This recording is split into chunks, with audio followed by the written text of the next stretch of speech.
Alright.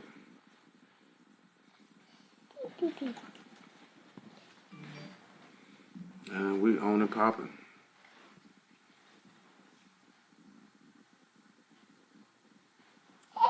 Alright. Hello. Get ready to get this thing going. And look at, put that book down. Both of y'all leave the book alone. Can you leave the book alone? Does anyone understand what it means to leave the book alone? Leave it alone. I'm not being funny. I'm not joking. This is nothing humorous. Clearly, you think that I'm close your legs. Yes, I see. What is that? It's an H? Show. What's another letter? Show me another letter.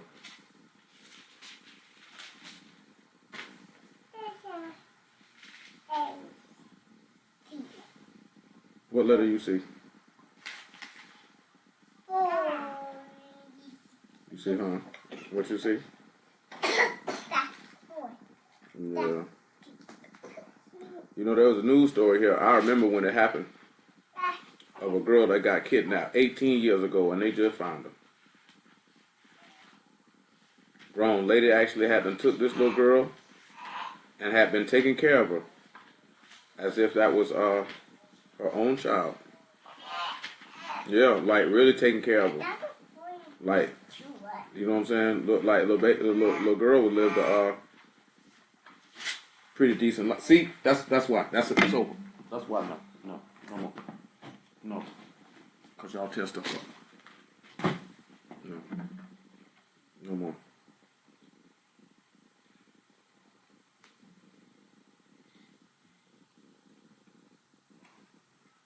So, yeah, that's wild in itself. But like I told y'all, I can't remember the other thing I said I was going to talk about last week. I don't even remember. But we will look at, stop. You know how that boy is about that blanket. But we are going to look at Jacob being a plain man. Don't hit him. Dwelling in tents. And then we're going to look at some of the other stuff. Continuing on what we're talking about, enduring all things and believing all things and hoping in all things. You know what I'm saying? Continue with that. Elizabeth, put it on tray. Thank you. So, yeah, that's what we're gonna discuss. Sitting back, looking at one of the things that it meant for Jacob to be a plain man dwelling in tents is very, very interesting.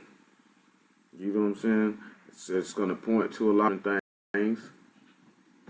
It's going to deal with a lot of different things. And then, of course, we'll sit back and look at how Jacob was able to do the very things that 1 Corinthians 13 is referring to, and sit back and show you how an aspect of your love, the Elohim, is your faith, your hope, and your trust in Elohim. And then also, you sit back looking at that's going back to that Deuteronomy chapter 6, which is loving this man with your whole heart and your whole soul. I know it seems like sometimes we discuss and can get caught up in a lot of things, and I'm not talking about us specifically. I'm just talking about our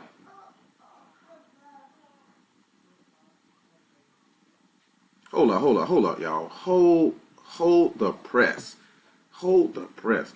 You know, I don't really look at the comments on our channel. See, I seen we had 7 notifications, so I had just clicked on over here and opened up another tab to see these notifications.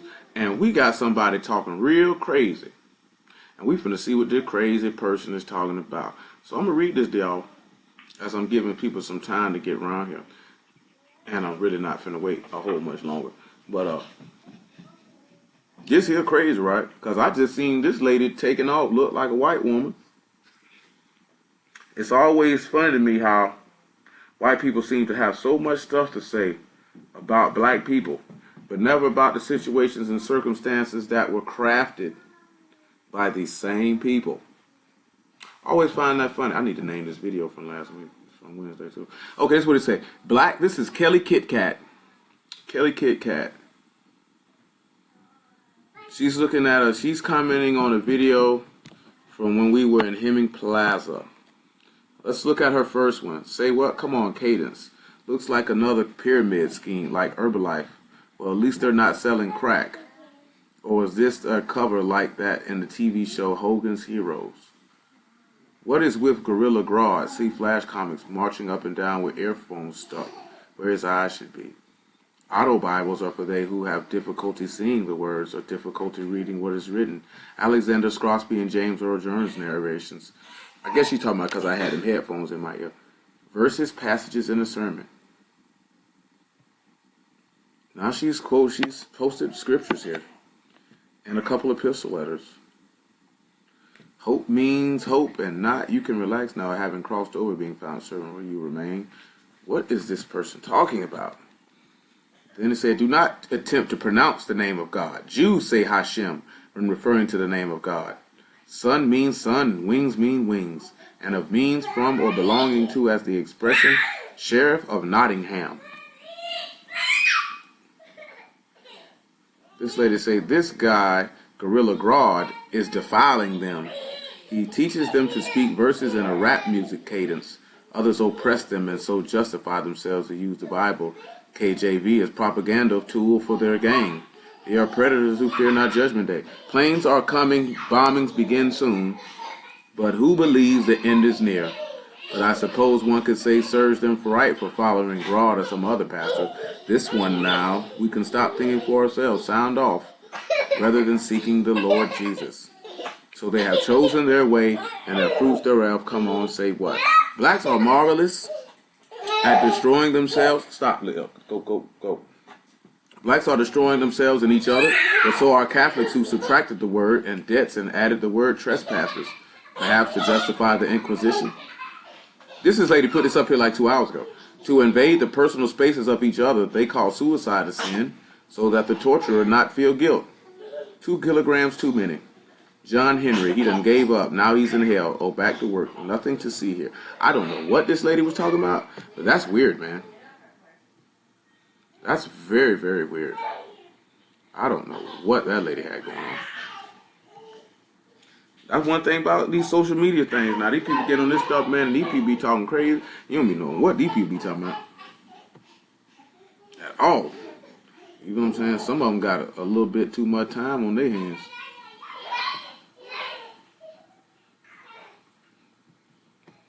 Hold on one second. I supposed to put the name on this video Wednesday. Didn't do it.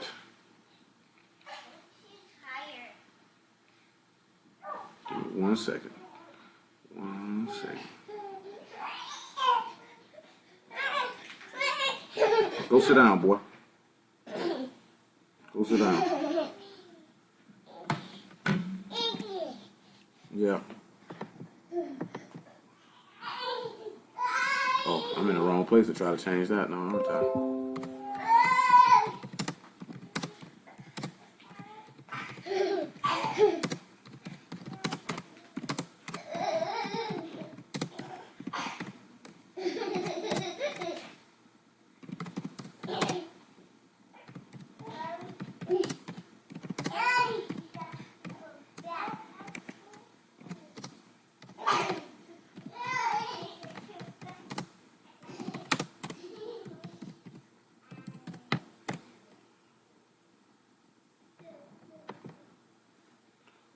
I think we're straight now.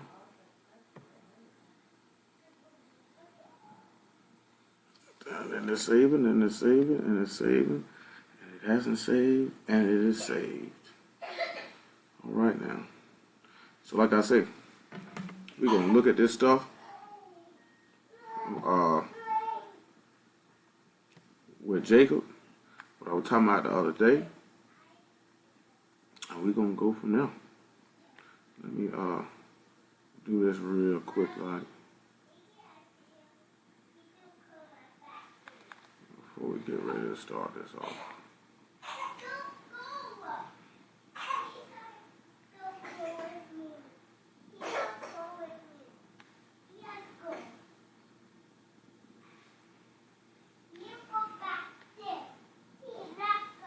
got 2 more subscribers since the last time I was on.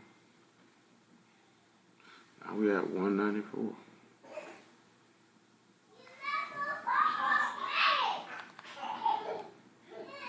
Boom. Got that done.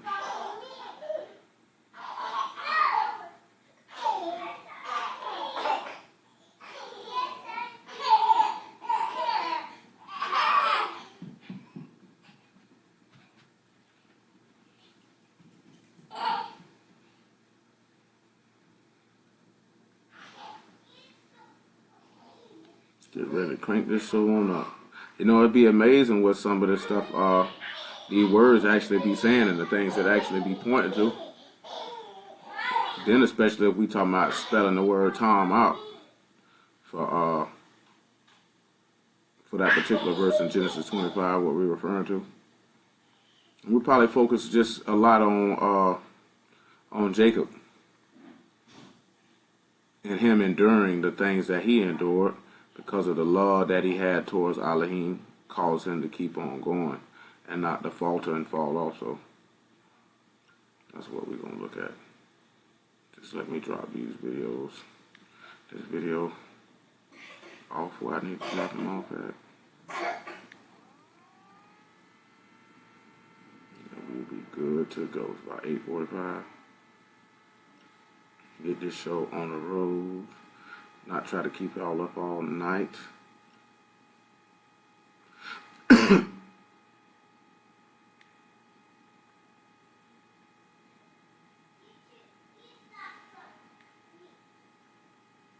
So I'm gonna tell y'all something too, man.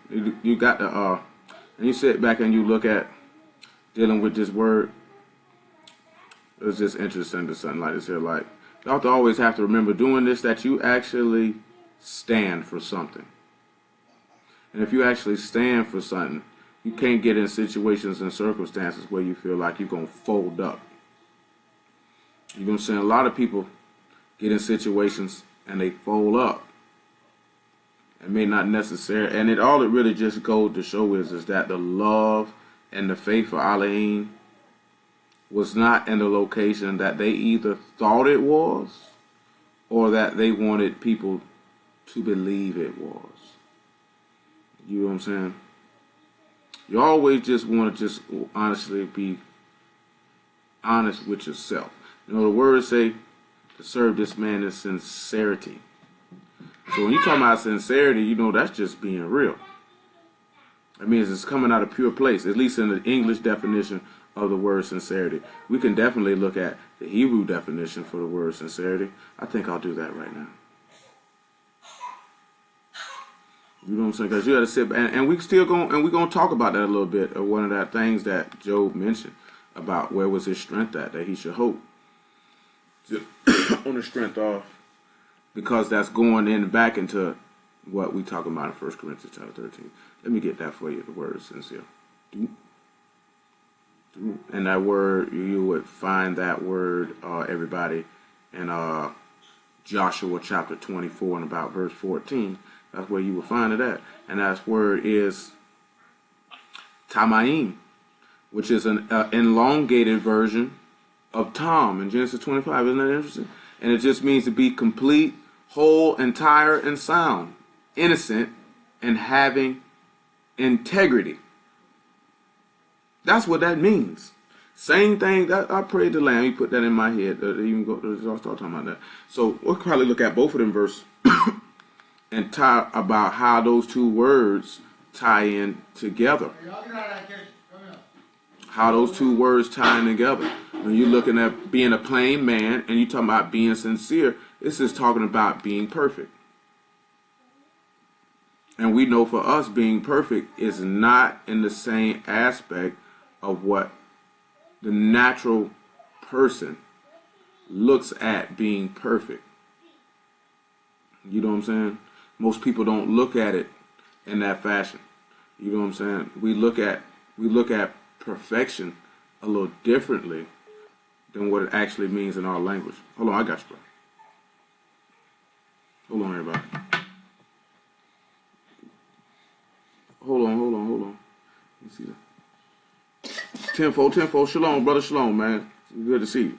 So, hold on. All right, I got you. So, I say, being perfect is not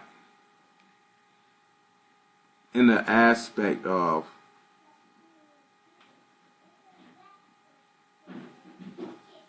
what we sit back and look at perfect in English.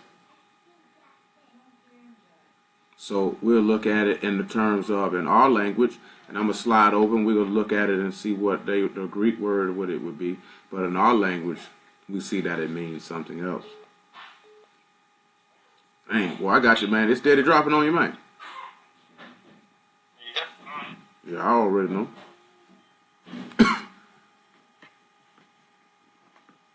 No doubt, no doubt, and that's what we're gonna look at, man. I was planning on that, brother Tavon, dealing with what it means in Hebrew when it says that Jacob was a plain man dwelling in tents. So then turning around and just talking about being sincere in English, and then looking what that word means in our language, and sincere is the same word for what it says about Jacob being a plain man dwelling in tents. So, and again, it's just continuing on with the theme of what we talking about being born again and becoming sons of Elohim, and that wholeness and that soundness. Now, when we look at it in Greek, it means purity or sincerity, but even purity is still going to take us back to what it means in our language, which is being undefiled. So, if you standing for something, if you for the word and you stand for the word, and the thing I'll always mention is we love to scream that we Abraham's seed, that I'm from the tribe, I'm Jacob, I'm Jacob, I'm Jacob. But then I don't think that we really necessarily look at their behavior for the forefront of emulating that behavior. And the reason why I say that is because Hamashiach came, and every man that came before him, specifically the righteous man in this particular instance, he emulated their behavior. He emulated their behavior.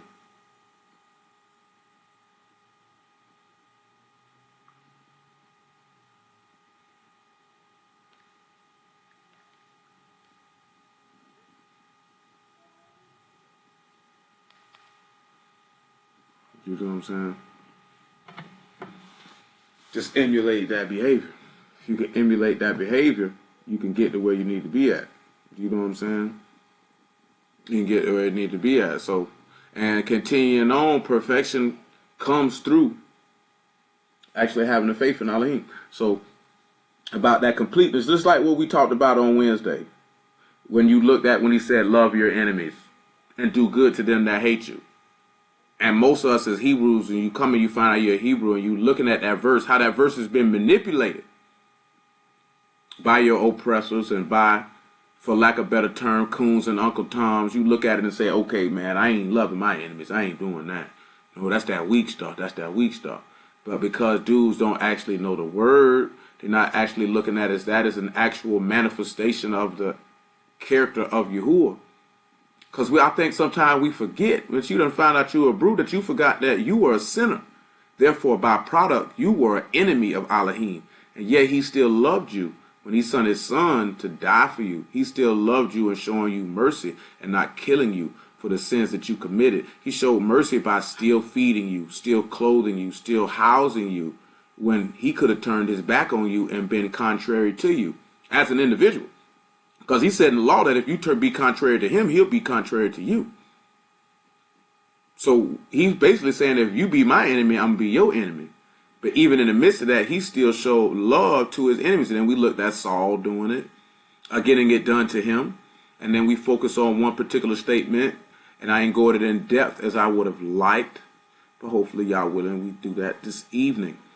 But you begin to sit back and see that it's different. It's about, because after the master ran that down and showing love to those that are against you, he told you to be perfect or be complete or be Tam or Tamaim like your father in Shamahim is. You know what I'm saying? It's about really manifesting who Yah is and not on that weak stuff of letting somebody just do you any kind of way.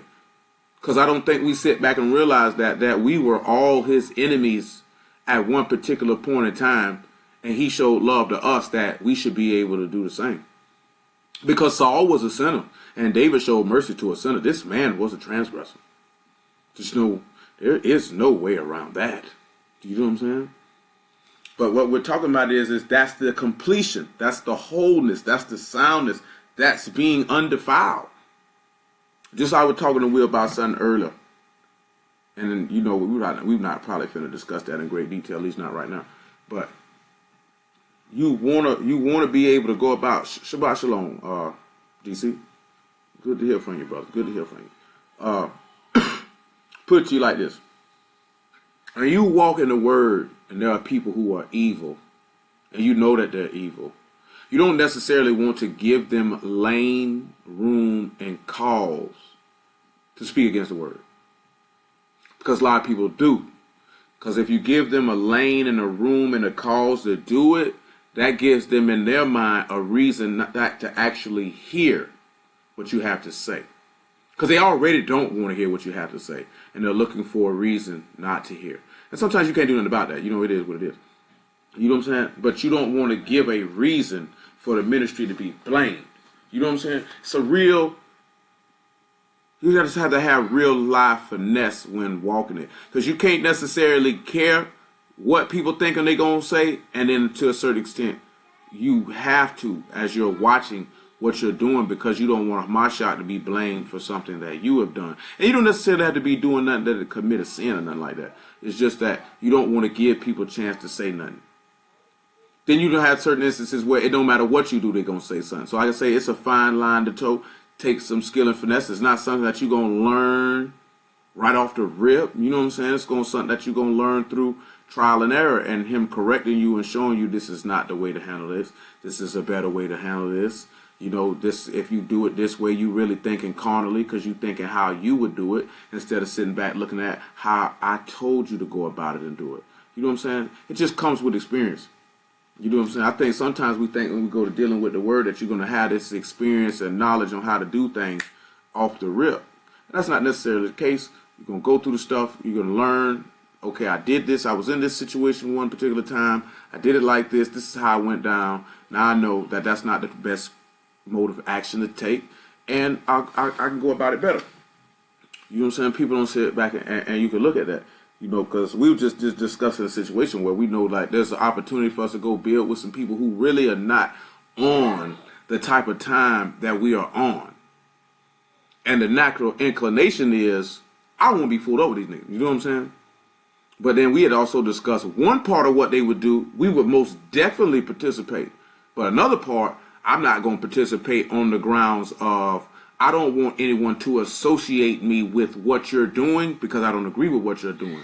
And that's what he's talking about. Wisdom come in towing that line. Because one is just, okay, they having service. You can see Hamashiach going in the temple when the scribes and Pharisees were teaching. He just didn't go in there and say, I'm not going to participate because I don't rock with these dudes. This is the Shabbat. It's not about you. You know what I'm saying? It's about the word. Regardless of them niggas being wrong, the word is right. You know what I'm saying? Now, their interpretations of certain things could be incorrect, but we know the master say the scribes and the Pharisees were doing that as forth for saying, hey, man, you can dishonor your father and mother as long as you bring a gift. So those type of things were being addressed, but that didn't stop him from going in the temple and going in the synagogue on the Shabbats as his custom was. But as forth as like, say, standing out on the street and preaching with a nigga, oh, no. Oh, no. No. See, I'm not going to do that. You know what I'm saying? I'm not going to participate in that. And truth be told, to be honest with you, a lot of the dudes that be preaching in the street don't really be preaching to nobody. Ain't nobody out there. You know what I'm saying? The only times dudes preaching to a lot of people on the street is in places like New York City or maybe Chicago, where people are out in the areas where they go because of the landscape of that particular community that they in. You know what I'm saying? Will could tell you. There's some group dudes, they be posted up in Jacksonville preaching downtown all the time. They ain't doing nothing but talking to the air and the walls. Because ain't nobody down there. And homeless people. Not to say that homeless people can't get no word, but they not reaching. You ain't really reaching nobody down. And they be down there with cameras and all. You know what I'm saying? And they go down there to antagonize people. You know what I'm saying? so they can probably get their little views on YouTube, because you know some of these dudes be monetizing their YouTube channels so they can get a little bit of change. That's why you see some dudes have so many live streams and so many videos that they make, because they're trying to make some money. You know what I'm saying? And they want you to click, and they want you to watch, and they want you to subscribe, because that's how they making money. You know what I'm saying? I never thought about doing it. I feel like, what the point? Them little bit of pennies or whatever they talking about, man, that junk ain't that serious. You know what I'm saying? We were discussing something else, and I had made mention of this times past, and I'll mention it again. Like, these brothers having something down south. I know a brother, they going to be doing something in Kentucky in the summertime. And I done mentioned about doing something this 4th is being able to have some type of an event for Hebrews to come to. You know, a lot of brothers be charging for certain aspects of the event. And usually, let's say for everybody in every event, usually dudes just trying to recoup what they spent on venues or food or whatever the case may be. You know what I'm saying? And on a natural level, I can understand that. But then I look at certain things that the master did, or that David did, or that even Solomon did, is that if they did something and it was for the people and it was in the name of Yahuwah, they never charged the people for it. You know what I'm saying? You have to sit back and look at it as if that if Yahuwah is with you, you know what I'm saying, individual, organization, congregation, whatever the case may be, and you foot the bill for something for the furtherance of him, according to this word, I'm a firm believer that he will recompense you for that. And that's whether it be in the regeneration or now, because you did that for him. You know what I'm saying? So I feel like you should not do certain things if you don't have the funds to be able to do that, to make that chargeable and put that on the people, considering most people, they travel, they're going to be traveling to this stuff. You know what I'm saying? That costs money. They got to buy food because they coming. You know what I'm saying? They got to pay for lodging, and then you're going to pay them for participating. You know what I'm saying? You know, I ain't feeling that. All I could think about is when the master said, these men have walked with me X amount of time, and they had nothing to eat, and I ain't going to let them fall out in the way. So it's looking about having compassion on these people, because they came to holler at you. So if you putting something together, people coming to holler at you. So if they coming to holler at you, then you supposed to foot that for them. You know what I'm saying? Like Paul say, the children don't lay up for the parents, but the parents for the children. And I just say that because it's a young lady on my page, right? She just posted something. She say if the rent is $1,200 and the utilities is $350, they say which person should pay most of that? Fourth is talking about a man and a woman. And I'm like, if a dude is any type of man, he gonna pay that whole $1,500. You know what I'm saying? You know, dudes was like, oh, whoever make the most money, you know what I'm saying, split it accordingly. But you sit back and look at, it's not the wife's job to lay up for the husband. It's the husband's job to lay up for the wife. Just like it's not the parent's job, the child's job to lay up for the parents. It's the parent's job to lay up for the child. And it's not the it's not the people's job to lay up for the preachers, for the preacher to lay up for the people. This is what the master did. This is what he showed us. This is what he taught us. You know what I'm saying? All of that. And I'd be like, living in this society, I think that niggas got that stuff backwards. I told y'all last week, people are very, very selfish. You know what I'm saying? And the Ruach HaKodesh is a selfless spirit. It cannot be received nor attained by selfish people. You know what I'm saying? If you don't operate in an aspect where you can think about somebody before you think about yourself, or if you do something and you're not going to do it if it don't benefit you, or you're not going to get nothing in return, well, I can promise you, according to this word, you ain't going to get no Ruach. I guarantee you that. You know what I'm saying? I'm fairly, firmly, soundly confident in that fact. You're not going to get it. That's not the mind that your master had. That's not the mind of your father in Shamahim. They do not think that way, nor do they operate that way. And we should not be thinking and operating in that either. You know what I'm saying? Before I begin, I was looking at that little clip. Farrakhan talking about a woman not respecting a man. You know, he don't rock with Farrakhan, but I feel him on what he was talking about. You know, he want to quote a little Bible. You know, he always do that. But he was like, if you a man And you have to sit back and look at it in the framework of your husband, Yahushua HaMashiach. So take this natural instance and look at it in the spiritual aspect of your husband. He say a husband, which is true, and the word tells us this too, seeks a wife because he seeks a responsibility and a sacred or a sanctified duty. And he say a little boy seeks a sponsor or a mother to skirt that. When you look at Hamashiach, he came seeking a wife because he had a responsibility to feed her, like Exodus 21 say, to feed her, clothe her, and perform the duty of marriage or the execution of that covenant. And he sought that. He sought that. This is one of the reasons why the words say, absolutely, brother, absolutely, absolutely. You know what I'm saying? And he sought that. Like the book say in the Proverbs 18. Hold on. Hello? Hello? They hung up. Yeah, I figured. I was making sure that wasn't you. So, you look at Proverbs 18, I think 20 or 22, and he say, you know, he that findeth a wife findeth a good thing, and he obtained the favor of Yahuwah. But if you found a wife, it's because you were looking for a responsibility and a duty. And the master said he was not sent but unto the lost sheep of the house of Yasharal. That means he was looking for a wife and he found her. You know, he kept telling you about finding the lost sheep and all that type of stuff. He found his wife. It's no different than when the woman fled from the priest who was from Bethlehem, Yehuda, and he found her. You know what I'm saying?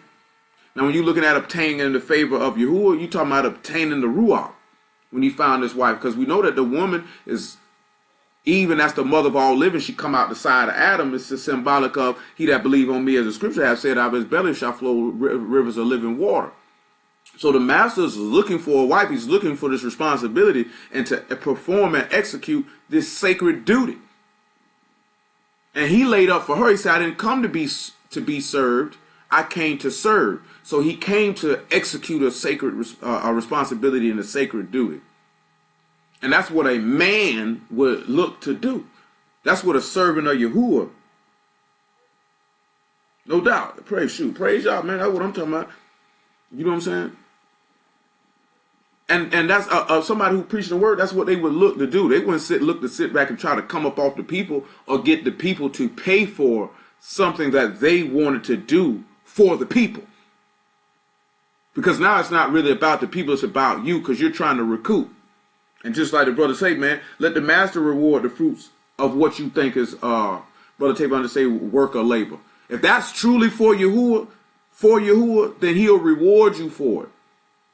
And most importantly, are you looking for a return right now, or are you looking for that the resurrection of the dead or the regeneration? That's one of the problems with our people as a whole, is that there is no selfless service. It's always, what can I get out of the deal? And if I can't get nothing out of the deal, I don't want to do it. Or let me get back what I put in. Not looking at you supposed to be sowing things on high, and that what you sowed, you would reap an everlasting life. We don't have that mind. This is how the master was looking. So that's why I mentioned that you looking at the same certain aspect. A parent lays up for the child. A husband lays up for the wife. You know what I'm saying? The preachers lay up for the body. You don't lay up for them.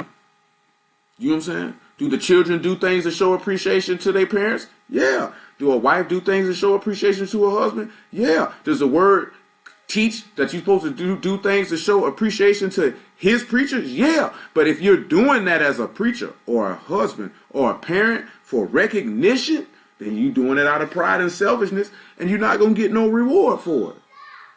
Because it didn't come from the tamayim or the sincerity or of a perfect, sound, whole, and pure heart. It didn't come from that. It came from a place of selfishness and pride and wanting honor from men. You know what I'm saying? You have to make sure you watch your heart. Now, I'm just sitting there telling you, right? I ain't saying none of y'all operating in that. And if you is, hey, man, you need to repent. Check that. But what I'm saying is guard your heart from it. Because it could creep in and get, certain behaviors and thought processes can sneak in and get you faster than you think. Sometimes I don't think we realize how quick stuff can just slide right on in. That's why the book I tell you this all the time. That's why the book say guard your heart for the issues of life come from up out of them. So you have to protect your mind. You have to protect your mind. But hold on, let me get this water and we go ahead and pray. And I'm going to switch this chair out because the kid had a lot to do.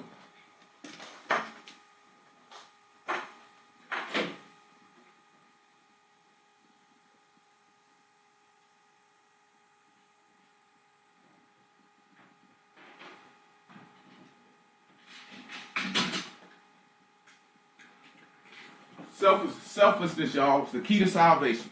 Once we can learn that there, we can get to where we want to be at.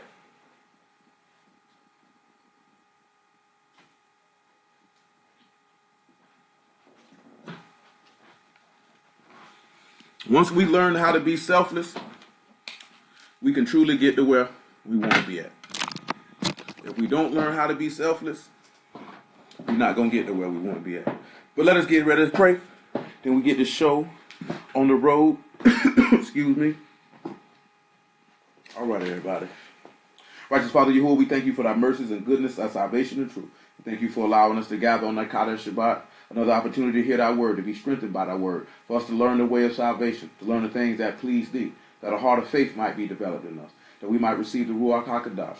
We ask you to look upon this people whom you have named Yasharal, to the Yahudim first and also to the heathen, all those who serve thee and call upon thee on this sanctified day. Let thy mercy be upon them and to strengthen them. And all the synagogues and assemblies of Yahuwah in the four corners of the earth, and let them gather together perfect in one, the beauty of Kadash. Remember the hosts and Shamahim and apostles and prophets that paid the way of the faith and send laborers into thy harvest, for the harvest is plentiful, but the laborers are few.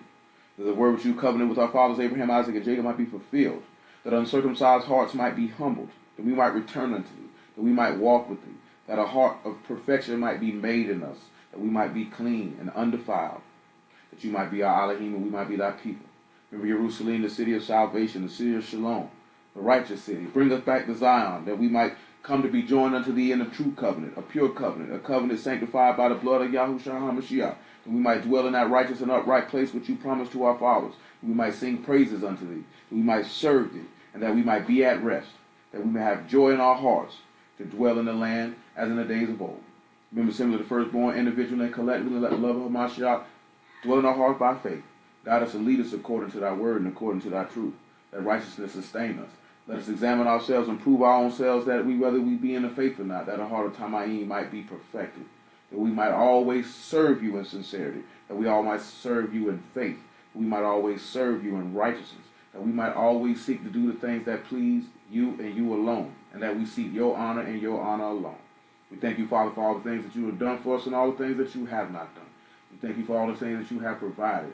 And most importantly, we thank you for a mind to seek thee and to serve thee and to love thee and to trust in thee, till we be conformed to the image of your Son, Yahushua HaMashiach, to be perfected in the things that rest in Shamahim. As we proceed further, Father, we ask thee for a word from on high, word truth and righteousness to come to us, that we may know him that is true, that we are in him that is true, even thy Son, Yahushua HaMashiach. This is the true Elohim and eternal life. Father, we give praise, honor, and esteem to the Most High Yahuwah by Hashem, Yahushua this day. So be it. Let's ready to get this show on the road. I don't know yet. I know Will got something for y'all tomorrow, y'all. I don't know what he got, though, so y'all better be ready now. First and foremost, hallelujah for Yahushua. We give praise, esteem, and honor to the Most High Yah by way of his Son, Yahushua HaMashiach, our Master and Malak this day, John 5:39. Y'all should already be ready. I might switch it back and do Hosea 12 and 10. We used to start with Hosea 12 and 10, switch it up every now and then. But you know, that's our signature. Praise the Lamb. Matter of fact, no, I ain't gonna say that, but that's our signature. John 5:39 is our signature. You know what I'm saying? Boom.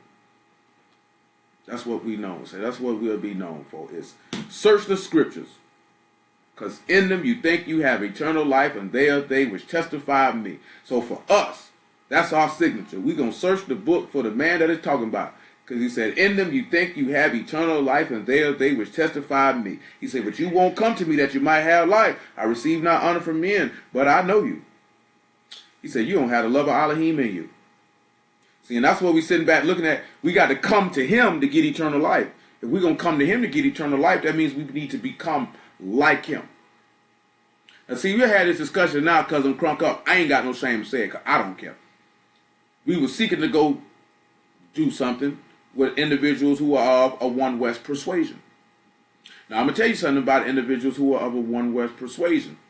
usually whatever teaching that they hold to, they're not going to turn from it. And they will ridicule you or shun you if you don't necessarily agree with their interpretation or viewpoint of whatever scriptural or epistle passage that they're looking at. You know what I'm saying? And that their staple, honestly, is more of a carnal aspect of you're an Israelite, law, statutes, and commandments. Now, I say the difference between us is we are more of Yahushua HaMashiach, circumcise your heart, believe, and through that belief, keep law, statutes, and commandments. It's a little different. You know what I'm saying? Not, because of course you're not minimalizing the laws or that you're a brute, but that can only take you but so far. You know what I'm saying?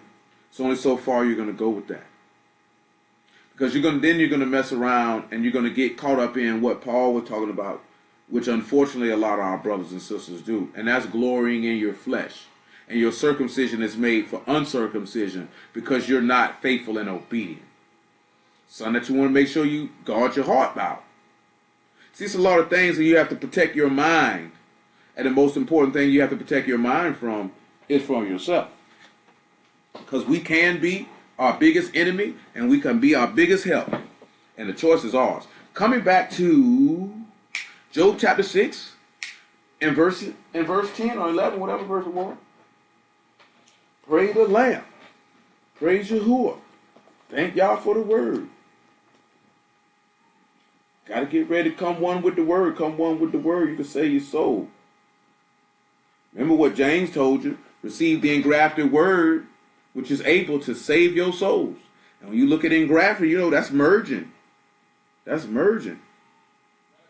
No doubt, Brother Tavon, that's merging. That's merging. You know what I'm saying? That's for the last month or so. That's all he's been putting in my mind for us to deal with. Let's start becoming who we supposed to be, and that is the son of the living Elohim. Let's just become him. All this other stuff is starting to get old and irrelevant when you see the clock ticking down. Every day is a day closer to our salvation. Like the book say, our salvation is nearer than we even believe. You know what I'm saying? So, you know what I'm saying? The mind has to be turned to be able to endure, to be able to stand, to be able to keep going, and not fold on what you say you follow and believe in. You know what I'm saying? Not just sitting down listening to a word, not just sitting back reading the word, but becoming the word. Therefore, if you become the word, that means your trust and hope is in the word. Therefore, you will endure all things through the word. And you can be able to overcome. This is the instance what I was telling y'all about the other day. Matter of fact, what was that verse at? I know I told him about it. Hold on. I got to remember what that verse is. Because what I'm really talking about tonight, what we're going to really be talking about is the other thing. Because I talked to y'all about that I think it was last week, about how somebody can discourage your faith. You know what I'm saying? And now I want to talk about how someone can encourage it. Revelation chapter 3 and 1. Let me do that. Let me do that before we come to Job. Revelation 3 and 1. After Revelation 3 and 1, go ahead and swing around here to this Zechariah chapter 10, and then we'll go to Luke. Luke 22. Because someone can increase your faith. Your faith can be increased. You know what I'm saying? But it's up to you, though.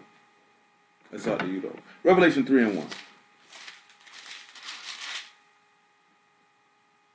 And it says, and unto the Malachim of the house in Sardis write, these things saith he that hath the 7 ruachs of Elohim and the 7 stars. I know thy works, that thou hast a name, that thou live and art dead. Always remember this here when he said you live but you're dead.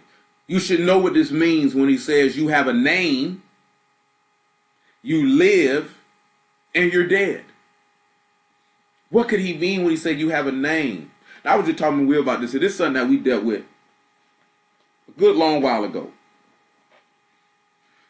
And that's how the Tower of Babel is a similitude of Yahushua HaMashiach. And one of the things that it said the people in Babel did is they said they wanted to make a tower to reach the Shamahim that they may have a name. So when we look at sitting there, say they sit back looking at say that they may have Shem. Well, when we look at Shem, we know that Shem is the progenitor of Abraham. Abraham is the progenitor of Isaac. And Isaac is the progenitor of Jacob. And Jacob is the progenitor of the 12 tribes of the sons of Yasharal. So when we look at these four men, we see a line of righteous and upright men who trusted in Yahuwah. So if they're seeking for Shem, then they're seeking for the Elohim of Shem, so to speak. And they're seeking for his name. And we know that Paul wrote in one of his epistles that the whole family in Shamahim and Arats is named after Yahushua HaMashiach. He wrote to the minister Timothy, he said, all those that name the name of Mashiach, let him depart from iniquity. So let's sit back and think about, because I was just explaining to him, because we were talking to one of the brothers about it. He was asking a question about that particular matter. And I just was explaining to him, like, when we look at the story of the Tower of Babel, it's always looked at in a negative fashion. But when you actually examine the text, it's not really necessarily anything negative going on. He just said they wouldn't be restrained from all that they sought to do because the people were one. You know, a lot of people take that story and say, "Hey, man, they were going up there to fight Yah." It does not say that. It said they wanted to have a name. When we look in this word and we always see anybody talking about they want to have a name, they either wanted to have a name as forth as being great, or they wanted to have the name of Yahuwah placed on them. Well, you should seek to want to have a name, and that name being Yahushua, which would be the name of Yahuwah, which would mean you would be a part of Elohim's family. See, the master said you have a name. Now, if you have a name, that means your name is written in the Lamb's book of life. Remember, he said, my members were written in the book before I was formed. These people were seeking to have this man's name on them. The reason why he confounded their languages and stopped their work, because they were seeking to do something that was prophesied to come later. Because when you look at what they were doing, all that was what happened at Pentecost.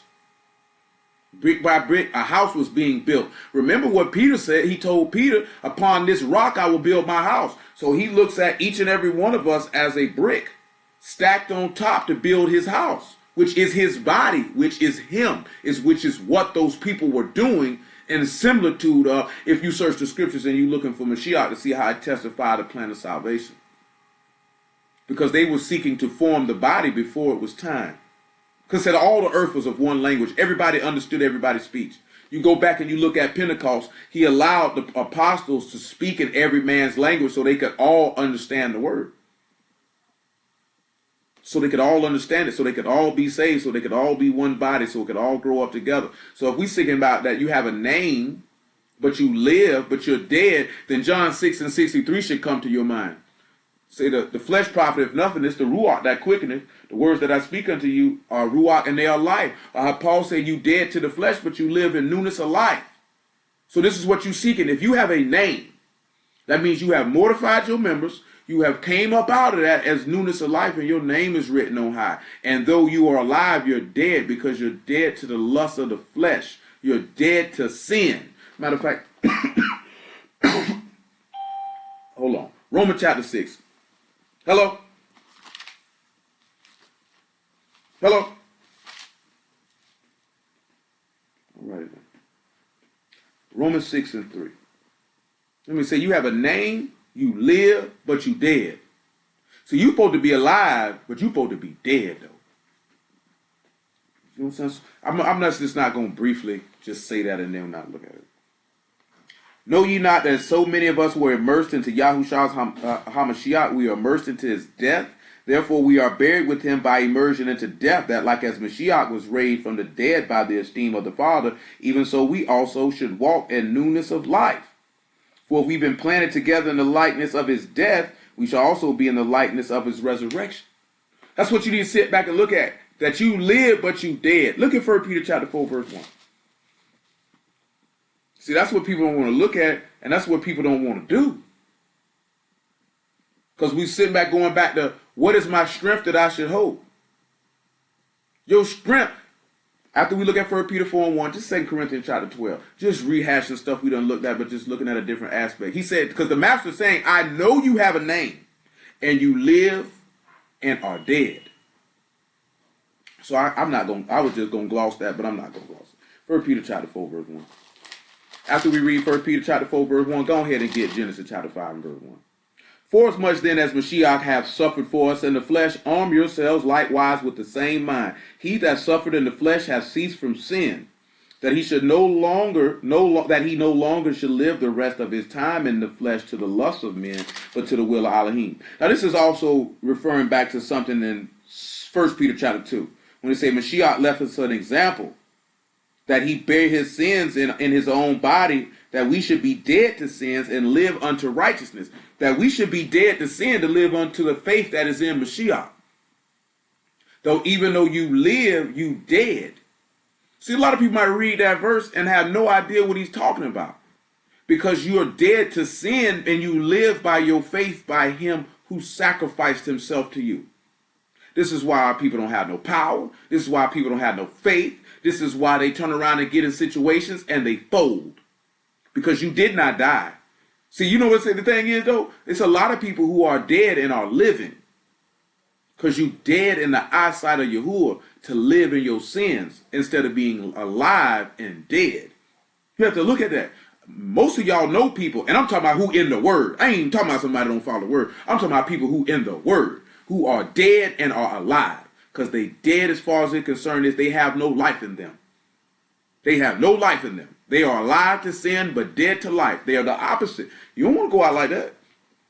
Genesis 5:1 is forth this thing with the name. I guess we'll look at Genesis 10:2 since I mentioned it too. Let's just sit back and look at that, what he's talking about with this name. You sit back and think about that. If you want a name, you got to be dead. You got to be dead to sins to live under Elohim. That's what people don't want to do. And see, the law is not going to be able to bring forth that depth because you got to be able to believe to die, to lay your life down for the man. That's what people don't want to do. Do you know how selfless you have to be to give up what you want and you desire for something else? This man say, take up your stake and follow me daily. He said, nobody takes my life. I lay it down to myself. I choose to die. I choose to take a selfless act to give up my desires and my wants for Elohim. That is selflessness. Niggas who like to do what they want to do, find ways. You's a selfish bastard. He said, you know what? He said, I show favor unto the humble. He resists the proud. How you going to sit back and say you humble and you can't die to sins? You know what I'm saying? And I ain't talking about let me clarify my words too. I'm not talking about anybody who new to the word. Because you know what I'm saying? I know brothers say certain stuff. Nobody expect you. Though it can be possible. But it's rare. You know what I'm saying? Let's not play no games. It's rare. It's possible, but it's rare. You know what I'm saying? And the reason why it's the only way that it's possible is if possibly you were raised in the word in a correct fashion, but never heard Mashiach like a lot of the people during that time are. Where we could be the case. It's possible for you to put down your life on the spot. Can never say that it's not. You can never say that that's impossible. But realistically, we do know that it's going to take time to shed some behaviors. Some behaviors should be shed as soon as you hear the word and the judgment that is on that particular behavior. If you hear the word and you know like, hey man, you hear the word, you convicted. You know, I lie, I steal, I fornicate, I got wicked imagination, whatever it might be. That ought to cease. That ought to cease. You know what I'm saying? When you sit back looking at, when we talk about attitudes or stuff like that, you know, that could take time. You know what I'm saying? It's forth is like, you know, like that in the third. I'm going to be honest with you, though. I ain't going to front. This is my opinion. This is not what the words say. Just let that be known. Like Paul said, I'm speaking by permission. I mean, I'm speaking my opinion. These are my thoughts and my perspective and viewpoint on it. I will never say that no one can't go from being selfish to selfless. But my personal opinion is, I feel like you already like that. If you're a selfless person, then that's just who you are. And if you're a selfish person, that's just who you are. You know what I'm saying? But it can be changed. But I haven't seen too many selfish people go to being unselfish in the exception of they had a child. That's the only time that I've seen somebody who was selfish go from being to unselfish is when they had a child. That's the only time I've seen that happen. And other some people had children and it didn't happen. You know what I'm saying? I've seen some people that they met the right woman or right man and that changed their attitude of looking at somebody, putting somebody before themselves. You know what I'm saying? But you would think of hearing the ultimate example of putting someone before yourself that you would drop that. But obviously, that's not the case. Genesis 5:1. This is the book of the generations of Adam in the day that Elohim created man. In the likeness of Elohim made he him. In the likeness. Because they say you got a name. Male and female created he them and baruch them and called their name Adam in the day when they were created. So this woman got the name Adam in the day when they were created. And he said, flesh of my flesh and bone of my bones. We're not going to go read it, but you know Ephesians 5, Paul says that he speaks a great mystery pertaining to Mashiach and the body. When he say, you know, we're members of his body and we're flesh and his bones. So when you say that you become joined to Mashiach and Mashiach be joined to you, then you take on his name like you read in the law with Adam. This is why Paul said that all those that name the name of Mashiach depart from iniquity. Because now you have a name. See, when you are a sinner, when you're not a part of Mashiach, you don't have a name. The name of Yasharal cannot be placed upon you because you're not a part of him. You're not joined to him, or you're not in covenant with him, or you're not married to him. Therefore, you don't have a name. Remember, he's writing to the bodies in Sarges. So this should make you think about Isaiah chapter 4, 7 women coming to one man. This should make you think about that marriage covenant and being joined to him and him being joined to you. Therefore, you have a name. His name, your husband's name. He said, how many times did he say you are called by my name? There's nowhere in this book where you see anybody else being called by anybody's name, except he was referring to a man and his wife. It's even like that now in this society. When somebody get married, they say Mr. and Mrs. such and such. They don't even say the woman's name. They say the husband's name. When they say Mr. and Mrs. and they say the husband's name. Because now that wife is called by his name. It's the exact same thing that those women said in in Isaiah chapter 4. Let us be called by thy name. So when we come to Genesis chapter 11, my apologies. We come to Genesis chapter 11. And we look at verse 4. We'll begin to get a little bit of understanding of what these people were seeking to do. Because remember, Proverbs tell you the name of Yahuwah is a strong tower. And it's amazing that these people wanted to build a city and a tower. And they said, go to, let us build us a city and a tower whose top may reach unto Shamahim, and let us make us a name, lest we be scattered abroad upon the face of the whole Arax. So they were looking at, if we don't come together and have a city and a name, we're just going to be scattered everywhere and we're going to be fragmented. And you know what's crazy? Does anybody know the state of Yasharal right now? We scattered everywhere. So we looking for a tower, which is the name of Yahuwah, and we looking for a city, which is New Jerusalem, which is the city of Yahusha's Elohim, as he said in Revelation chapter 3, verse 12. Because he said, anybody who say they are a stranger and a pilgrim confess that they desire a city from Shamahim, while Elohim is not ashamed to be called a Elohim. So in essence, what we see them doing is they were trying to get to Yah because they wanted to be with him. But see, the difference is it wasn't their place to build that city because it was a city that is not going to be made with hands. Yahuwah was going to make that city. It wasn't their place to make that tower because Yahuwah had to make that tower. All you got to remember is what he told you in Hebrew chapter 8 and verse 1. He's saying this is the temple made by Yahuwah, a temple not made with hands. Because they were getting brick and mortar and slime to build this tower. Hello? Hello? This is what they were doing. They were trying to build something that it wasn't for them to build. It was Yahuwah's job to build it. So I got to stop them. Because he said if I don't stop them, it won't be nothing that they can't do. Oh, you got to remember what Paul said, I can do all things through Mashiach who strengthened me. It wouldn't be nothing that he could be able to do. You don't think that if you don't think man could be stopped, why would you think y'all would tell them they wouldn't be restrained? They'd have the power because I'd have to. If they can get to me, I got to give them the power. Don't you realize if we get to him now, he got to give it to you? Because if you're going to him, that means you seeking him. He say you seek, you're going to find it. He ain't got no choice but to give it to you.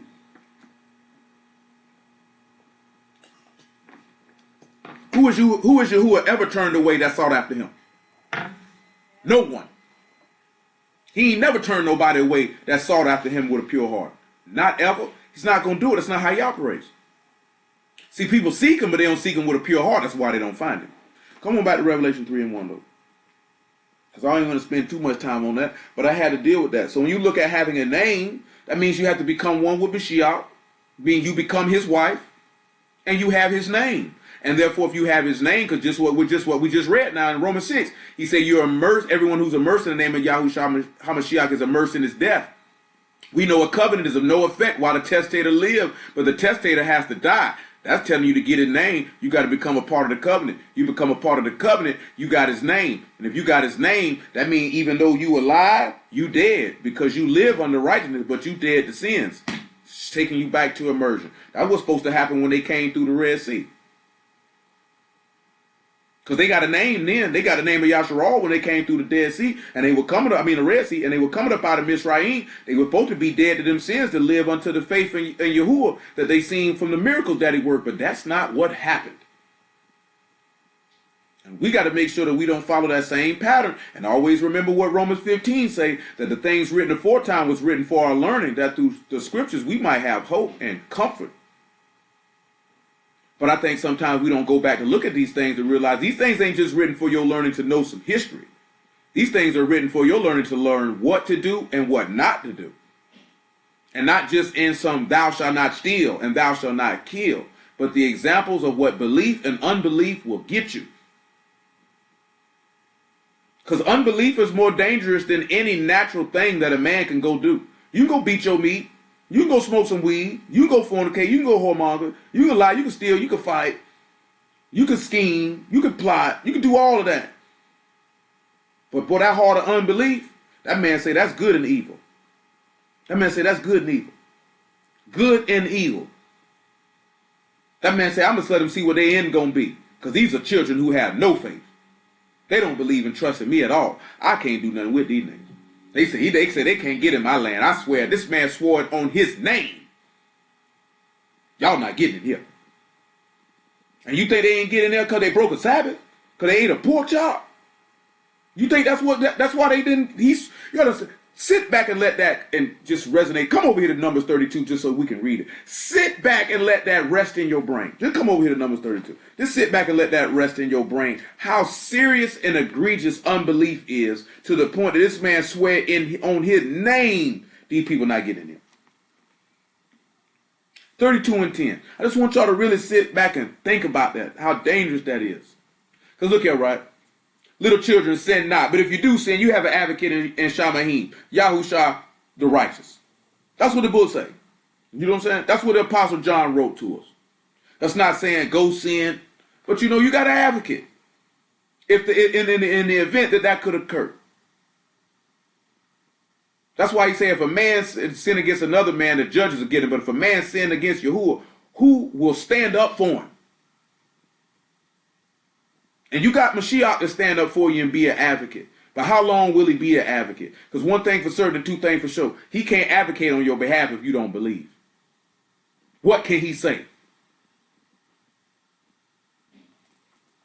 32:10. And Yahuwah's anger was kindled the same time, and he sware, saying, surely none of the men that came up out of Mizraim from 20 years old and upward shall see the land which I swear unto Abraham, unto Isaac, and unto Jacob, because they have not wholly followed me.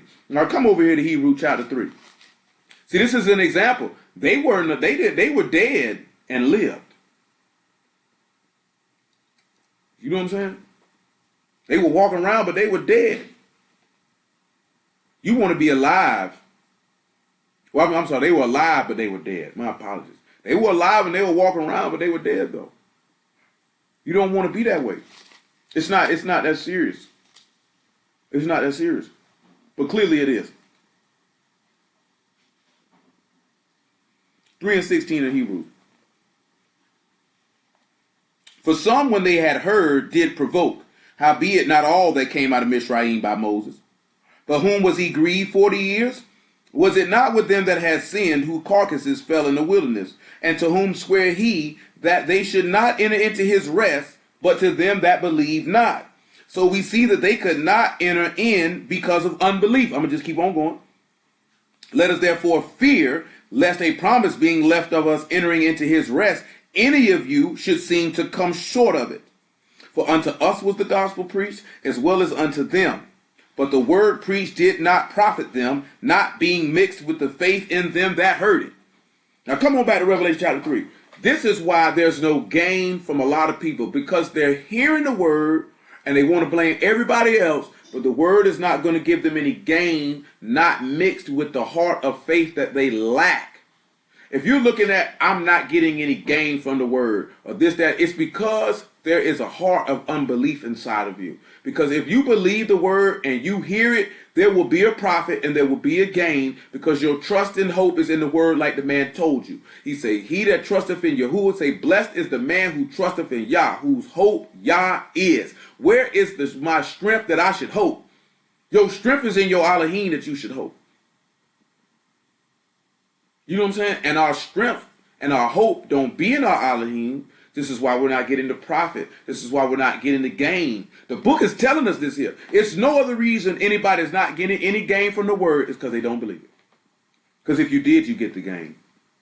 That's something you need to consider. Where you sit back and think on how this man swore on his name that these unbelieving people would not enter into his son. That's what I really want you to sit back and think about. His rest, his shalom, his Shabbat, his son. He said you won't get into that. You won't rest in that. And it shows you how, what the master says on, you will not come to me that you might have life. Because we refuse to come, because we refuse to believe, and we want to point fingers and blame everybody else and just saying, I really don't believe this word like that. You be more realer in doing that. Do you know what I'm saying? You be more realer in doing that. Come and tell you something. If you believe, you hold on to the word with every ounce and fiber of your being. Not on the fact of you want to do it to show it to somebody else, but on the fact of your desire to please this man and to have him displeased with you is so strong that the thought of him being disappointed in you will break your heart. Not the fact that you committing a sin, the thought that he could be disappointed in you would break your heart. That you would not want this man to look at you and you would sit back and look. You wouldn't want him to look at you like the master looked at Peter after he told him he would deny him 3 times and Peter ran off and wept. That level of disappointment. That is what you're trying to avoid. Revelation 3:1. Unto the Malachim of the body and Sarges write, these things saith he that hath the 7 ruachs of Elohim and the 7 stars. I know thy works, that thou hast a name, that thou live, and art dead.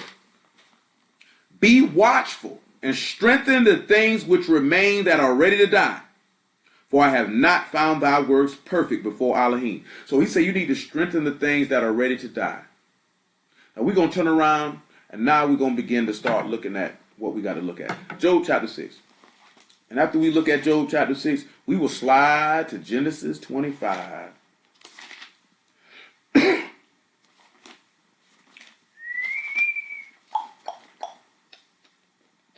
Job chapter 6, verse 11. What is my strength that I should hope, and what is my end that I should prolong my life? Is my strength the strength of stones, or is my flesh of brass? Is not my help in me, and is wisdom driven quite from me? Now I mentioned 2 Corinthians chapter 12, and let's look at it. He says, your help not in you. After we look at 2 Corinthians chapter 12, the epistle of Jude. Because and after that, before we look at 2 Corinthians chapter 12, Luke chapter 17. Luke chapter 17. Because your help is in you. I don't think that most of y'all realize that your help is in you because you ignore your help. You ignore it. Because you think you can be your own help, or you look for outside substances or other people to be your help. Now see, I done had this conversation right here. I just had it today, but I done had it several times. And I just seen a dude who preached the word talking about this like a day or so ago. You know what I'm saying? And it's ironic that that this particular matter kept popping up. But I'll tell y'all like this here, right? There's no way in the world that people who are in the word feel like people who are out of the word are stronger, realer, more compassionate, more caring, and better friends than people who that profess to believe the same thing that we believe. You know how sad that is? You know how sad that is? That somebody can sit back and look at a sinner and feel like a sinner is a better friend than you, who's supposed to be a brother, who's supposed to be a sister, who's supposed to be doing the will of Elohim. You know how sad that is? Do you realize that for some of us, and I can say that I know one person personally who's not in the word, that I know that they like that as forth as how they feel towards me, that may actually ride harder, not than all of y'all, but some of y'all, and that woman is not in the word. That woman don't follow this like that. And I know some of y'all can bear witness to the same thing, where you feel like you know people who are outside of the word that are more solid friends than you feel like people who are in the word. And people who are outside the word, they see the dysfunction of how some of us who say we in the body of Mashiach behave and operate. Now, number one, this would not engender them to want to be a part of the word. You know what I'm saying? But then to sit back and look at, imagine how those who have a sincere heart and a pure heart for serving y'all, imagine how that makes them feel. How they sit back, we look at this, and we sit back and say, we live for this, we stand for this, we ride for this. But then it takes you back to how your ancestors were acting in the wilderness. To the point where them Levites had to get on Moses' side with them swords to knock down them 3,000 people because they did that very same thing. Because, boy, we came to heathen and find out about this, they surely gonna talk. They surely gonna talk. We don't even sit back and think about that. There should never be an instance where anybody should look at somebody who in the word and say, you know what? I know people in the world better people than you. As forth as their treatment and dealing with people, that ain't cool. You know what I'm saying? As forth as caring and compassion is concerned is really what I'm focusing on. Caring and compassion and really being a friend. You know what I'm saying? Really being a brother, really being a sister, really understanding what that means. This is one of the things that we also been talking about these last couple of weeks, about loving each other, really knowing what that means. Because loving somebody in the word is to be their servant. You know, the book say to love without partiality, not preferring one to another. That you should really look at that in that aspect. That you should look back, if your brother or sister's in pain, that you ain't going to sit back and look at, I don't need that negativity in my life. That's how we sit back and look at it. I don't need that negativity in my life. This, that, there, and the third. The master didn't sit back and look at, he didn't need your negativity. Now, different what I'm talking about, I'm not talking about no drama and no capped out sour junk niggas on some other type of time. I'm talking about somebody who's really in pain, really suffering, really dealing with a real life issue where they need that strengthening of their family, of their friends. I ain't talking about somebody with that rallies now. Let that be known. Let's make sure that we make a difference between the two. Because now you ain't supposed to be caught up in nobody drama and nonsense. Let them niggas stay over there with that. But I'm talking about somebody's hurting. A lot of us, we don't want to hurt with them. But that's what Paul meant when he said, I became all things to all men that I might win some. If they under the law, I became under the law. This, that, and the third, that's what I did. Mashiach was a man of sorrows, and he bore your griefs and bore your sins. We're supposed to do that. That's actually the manifestation of Elohim. We bear one another's burdens like he bared ours. And you don't sit back and look at, I got, you know what I'm saying? I'm going to be honest with you, right? I know a lot of times people don't like to mention things because they know that people got their own stuff going on, and they don't want to unload what they got going on somebody when they know they got their own stuff going on. And I can understand that. I ain't knocking nobody for that. I understand that. That's really, to a certain extent, that's sitting there and you thinking about, shoot, man, I know bro got his own stuff going on. I can't throw this on him, man. You know what I'm saying? I'm going to just do what it is that I do. I understand that. But sometimes, man, it go ahead and just express that stuff, man. Sometimes people don't necessarily need you to give a solution. Sometimes they just want you to listen. Sometimes it's needful to give a solution. Sometimes it's just you need to let somebody know that somebody cares. Because I'm going to tell you something about our people. Most of our people feel like nobody cares. And nobody who's in the word should be walking around feeling like the people who they say they brother and sister don't care about them. That should never happen.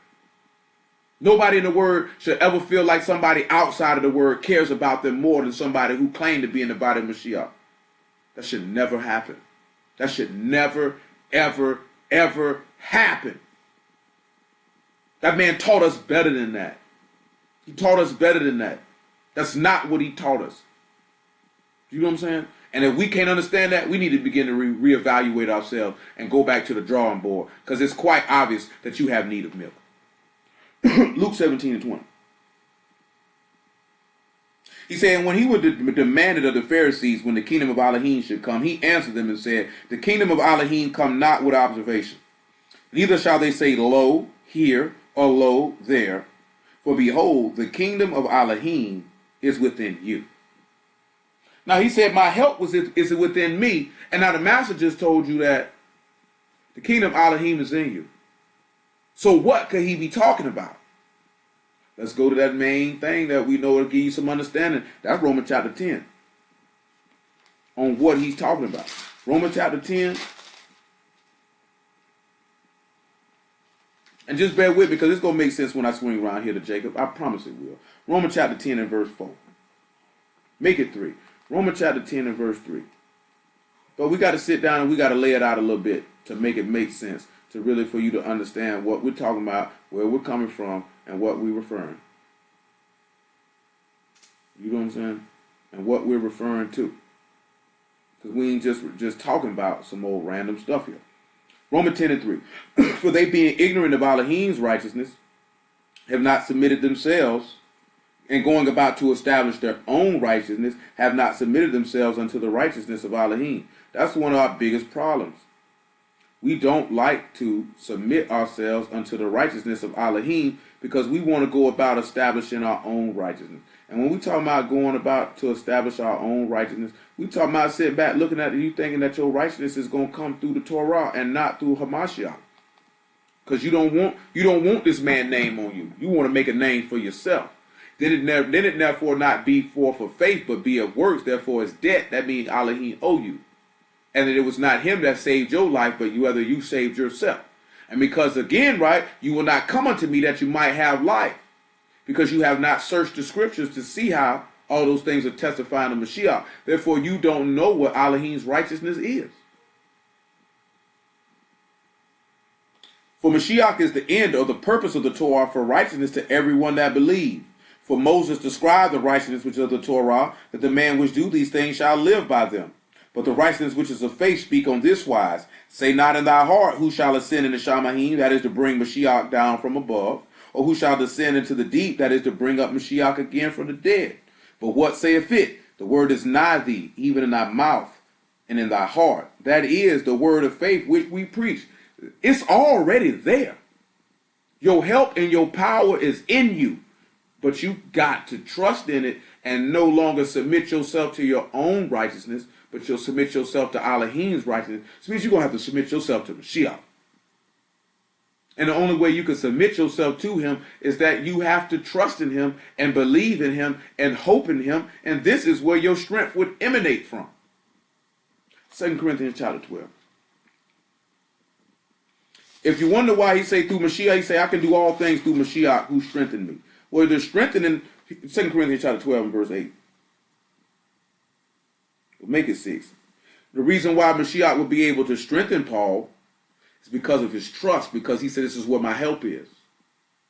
This is where my hope is. Because this is where my trust is. You know what I'm saying? This is the mind that we have to have, because that's what the master had. He trusted and he hoped in the Father, that he would not suffer him to see corruption, that he would reward him. So he was willing to lay his life down. See, the reason why a lot of us don't lay our life down, and the reason why a lot of us are not dead to sins, because we don't have that trust and hope that he'll get us up again. You don't really believe that, because you don't really believe that the master got up. In all honesty. You don't really believe that. You don't really believe that. Because if you did, you would lay your life down, knowing that you can pick it up again. You would do that. I say, right? It's nothing. He's like, oh, I left everything in the world. You know, I don't eat no pork, keep the Sabbath. Now you ain't left nothing. It's only a temporary band-aid till he put that fire on you to try you, see what manner of work it is. And then you end up folded. And then you shame because you don't want nobody to know that you folded. Now, praise be to Yah. He can give anybody a chance to repent that you may learn to fear him. And some people may not get a chance. Only Yah knows. You know what I'm saying? And you got to sit back and look at what are your priorities and what is your main focus.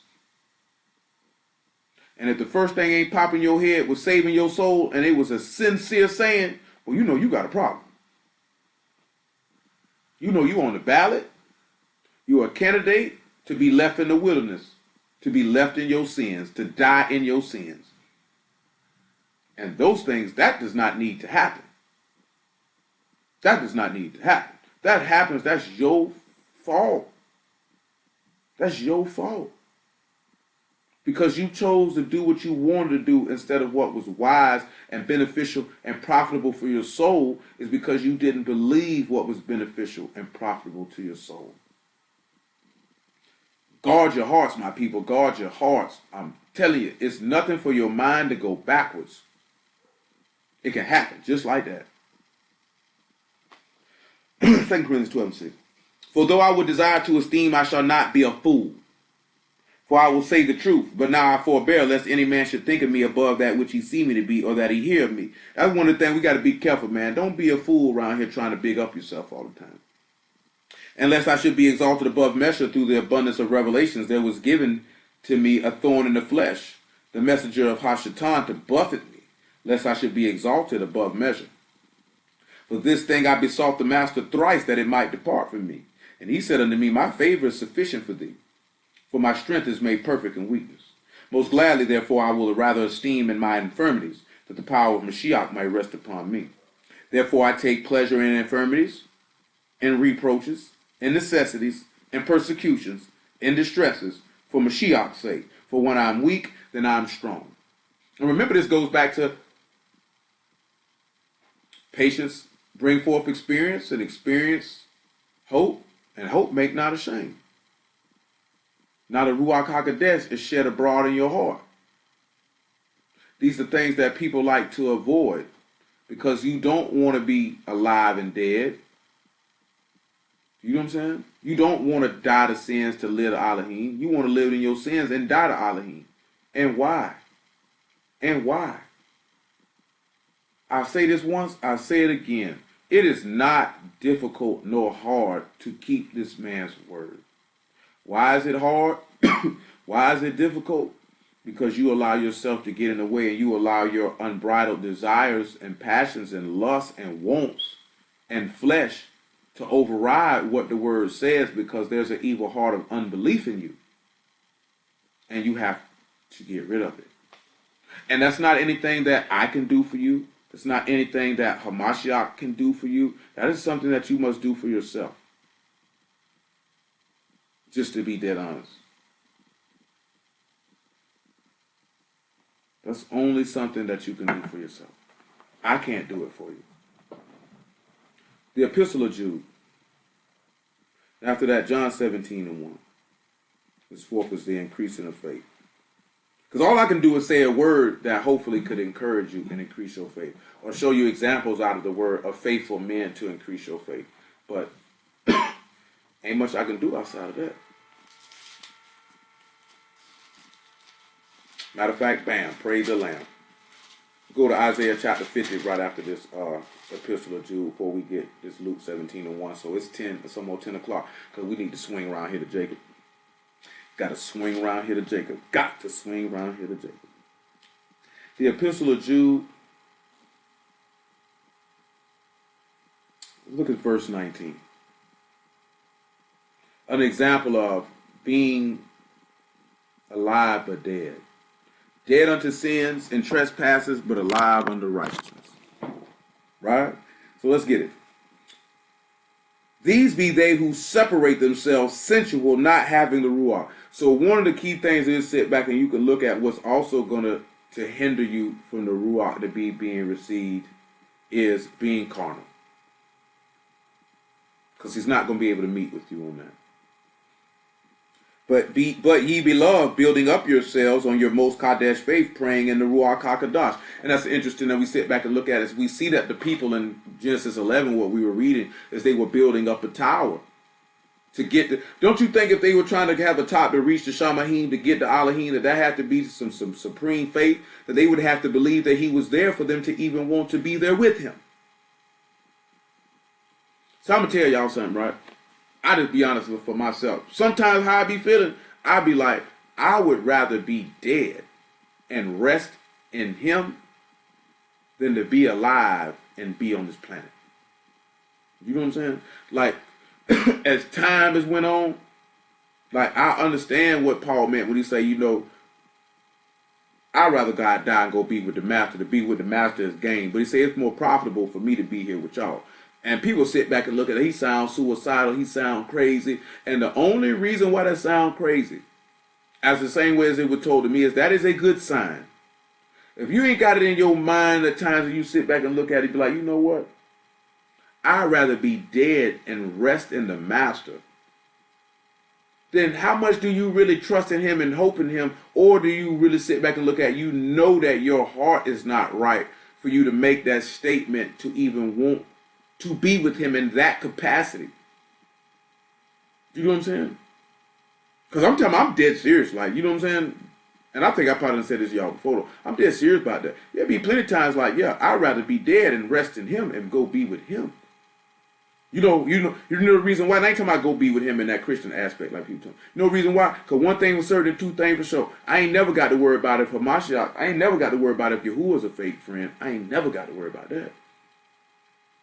I ain't never got to worry about if he'll stop loving me.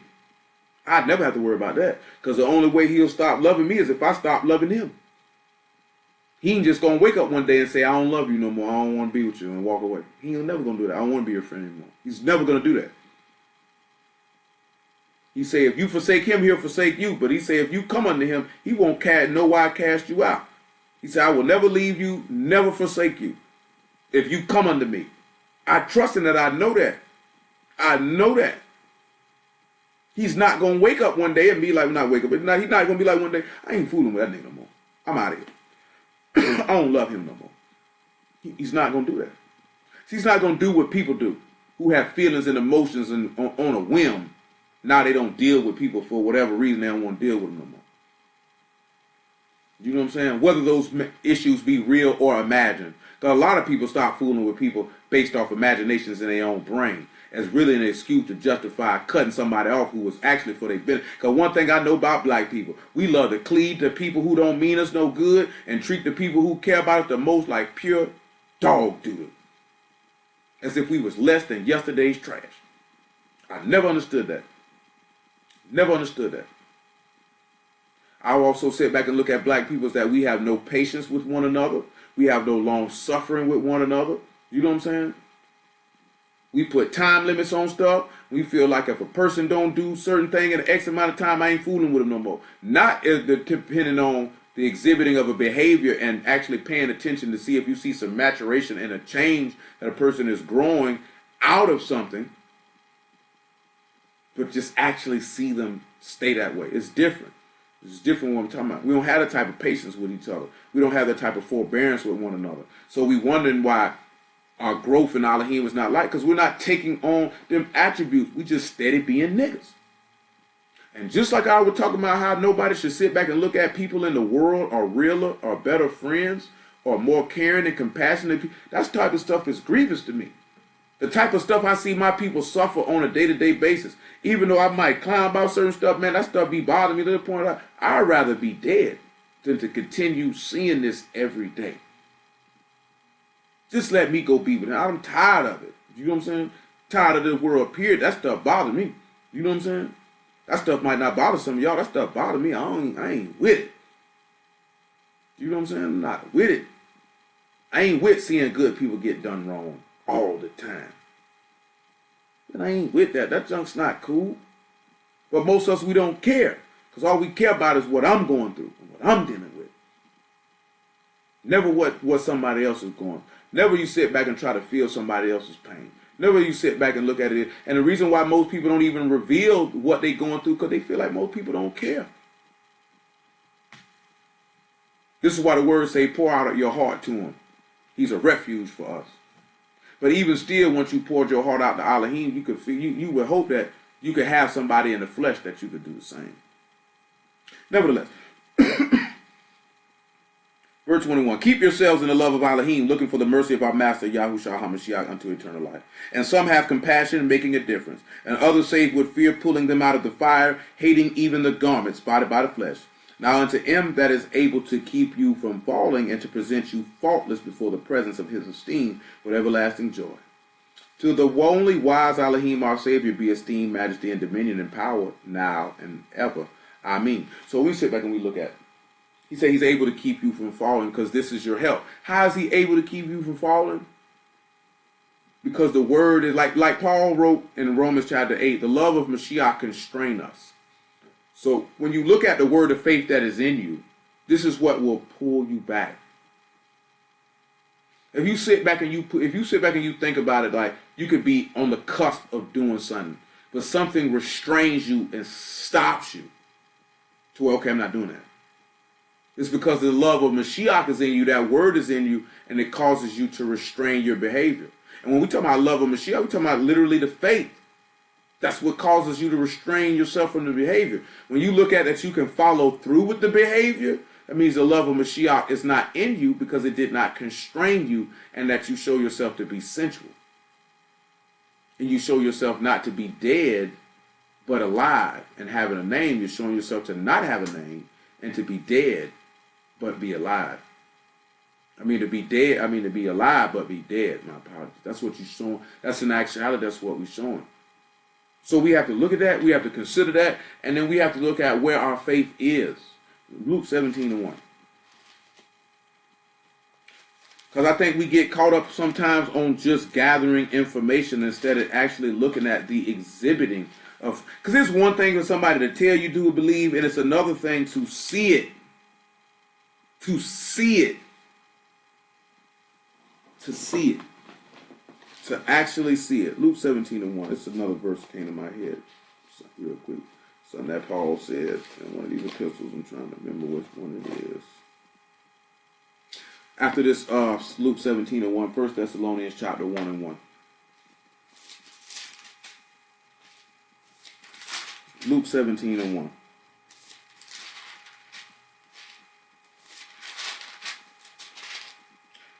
Then said he unto the disciples, it is impossible but that offenses, make that 17:5.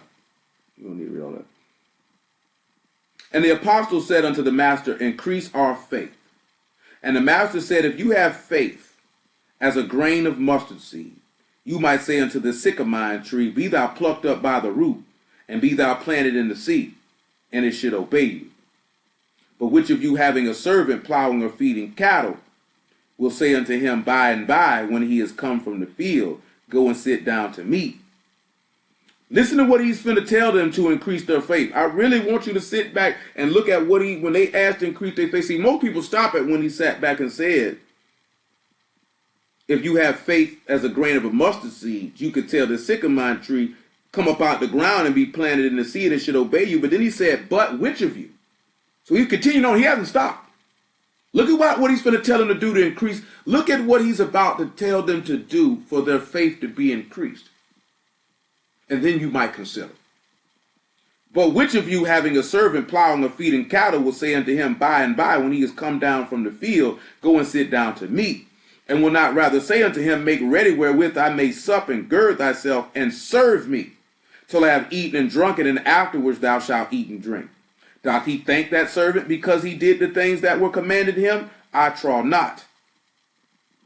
So likewise, when ye shall have done all those things which are commanded you, say we are unprofitable servants. We have done that which was our duty to do. So we look at, they asked the master to increase their faith, and he told them to be a servant.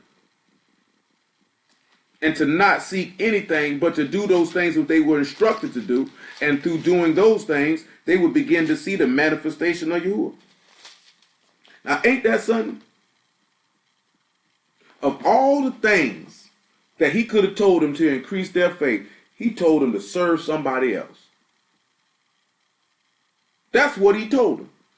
He told them, be unselfish, be selfless, and your faith will be increased. Because then truly you will begin to see the power of Elohim.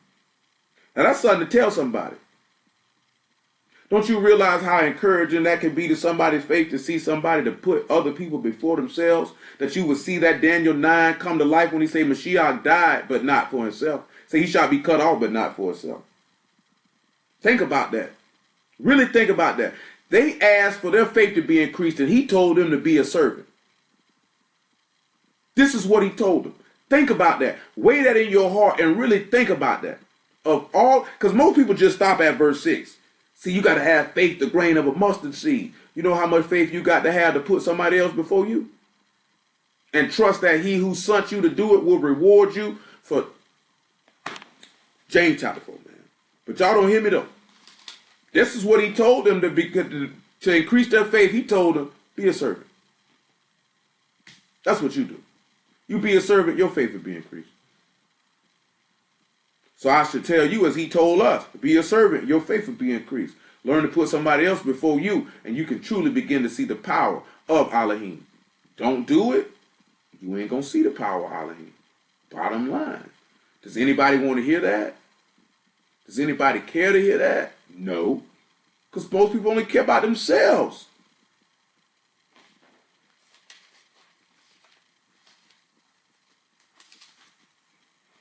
I had something said to me today, this is real talk. When the last time you went to somebody and asked them, did they need something? They didn't have to ask you. You'd just be like, well, you hungry? You want something to eat? When the last time you just did something for somebody without them even asking? When the last time you just went and showed appreciation to somebody just by doing it? You know what I'm saying? You know what I'm saying? Just out the blue. When the last time niggas do that? When the last time you asked your wife what she needed? When the last time you asked your husband what he needed? When the last time you went to the churn and did it?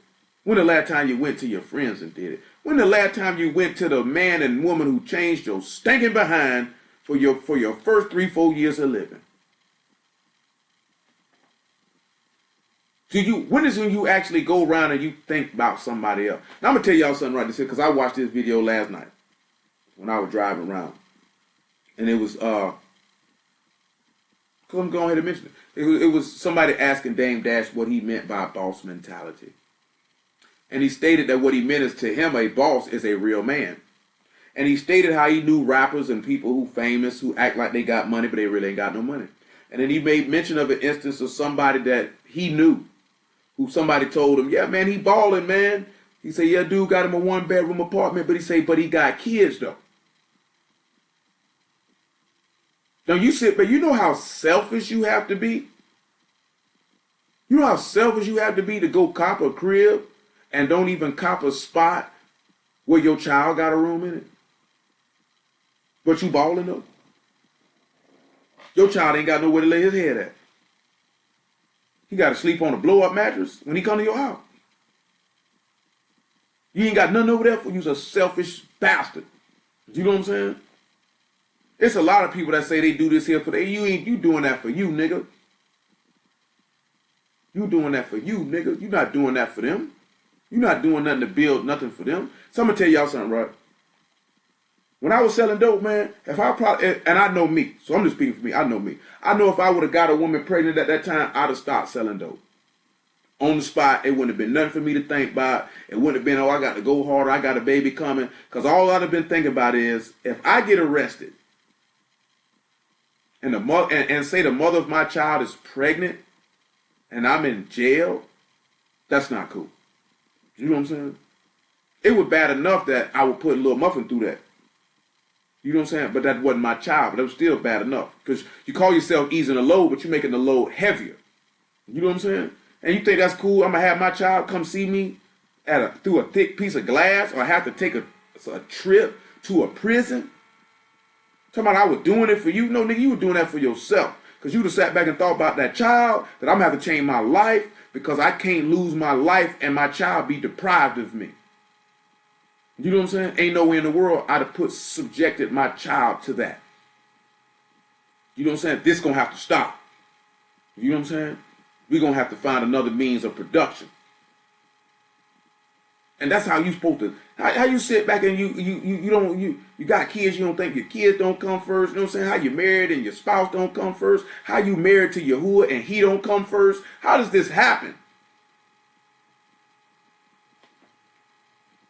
1 Thessalonians chapter 1, man, verse 1. We got to keep going. I don't want to stray off too far. But I be thinking, like I said, man, when I heard that, and you know what crazy, before he said it, I was thinking it before he even said it. Like, oh, that's a selfish nigga. You know what I'm saying? Like, shoot, nigga. I'm trying to work on something, nigga. They ain't even my kid. Well, I got enough space, boy. My niece and nephew have a spot. They come to my spot. They got their own spot. Their own room, bed with them and all. They can spend the night at their uncle house whenever they want.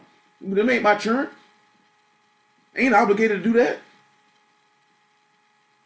But know what I'm saying? But I'm going to sit back and look at, hey, man, it's going to be some times where, hey, my sister and her husband, they might want to go do this, that, and the third. And I want to be able to know that, hey, there's a spot for they children to rest at. They can spend the night at my house. They can go do what married people go do, man. They can spend some time together, go out somewhere, take a trip. Now I got their kids sprawled out, laying on the floor while they spend the night at my house. Now they gonna lay in the bed in the room. Clothes and shoes, they ain't even got to bring nothing over here for them. You know what I'm saying? They straight, man. Go ahead when you go out for a week, man. That'd be all right. As long as they don't get in the toilet or something to do what they do, I don't fall asleep and get up and go on a rampage. You know what I'm saying? Children are the most precious gift that you could ever receive. Treat them as such. And you women that ain't married tell you the same thing. And just like the word just stated, you are a gift to a man. You're the most precious gift a man could ever receive. Especially if you're a woman of Elohim. Don't settle for nothing less. Don't let nobody direct you to nothing less. 1 Thessalonians chapter 1, verse 1.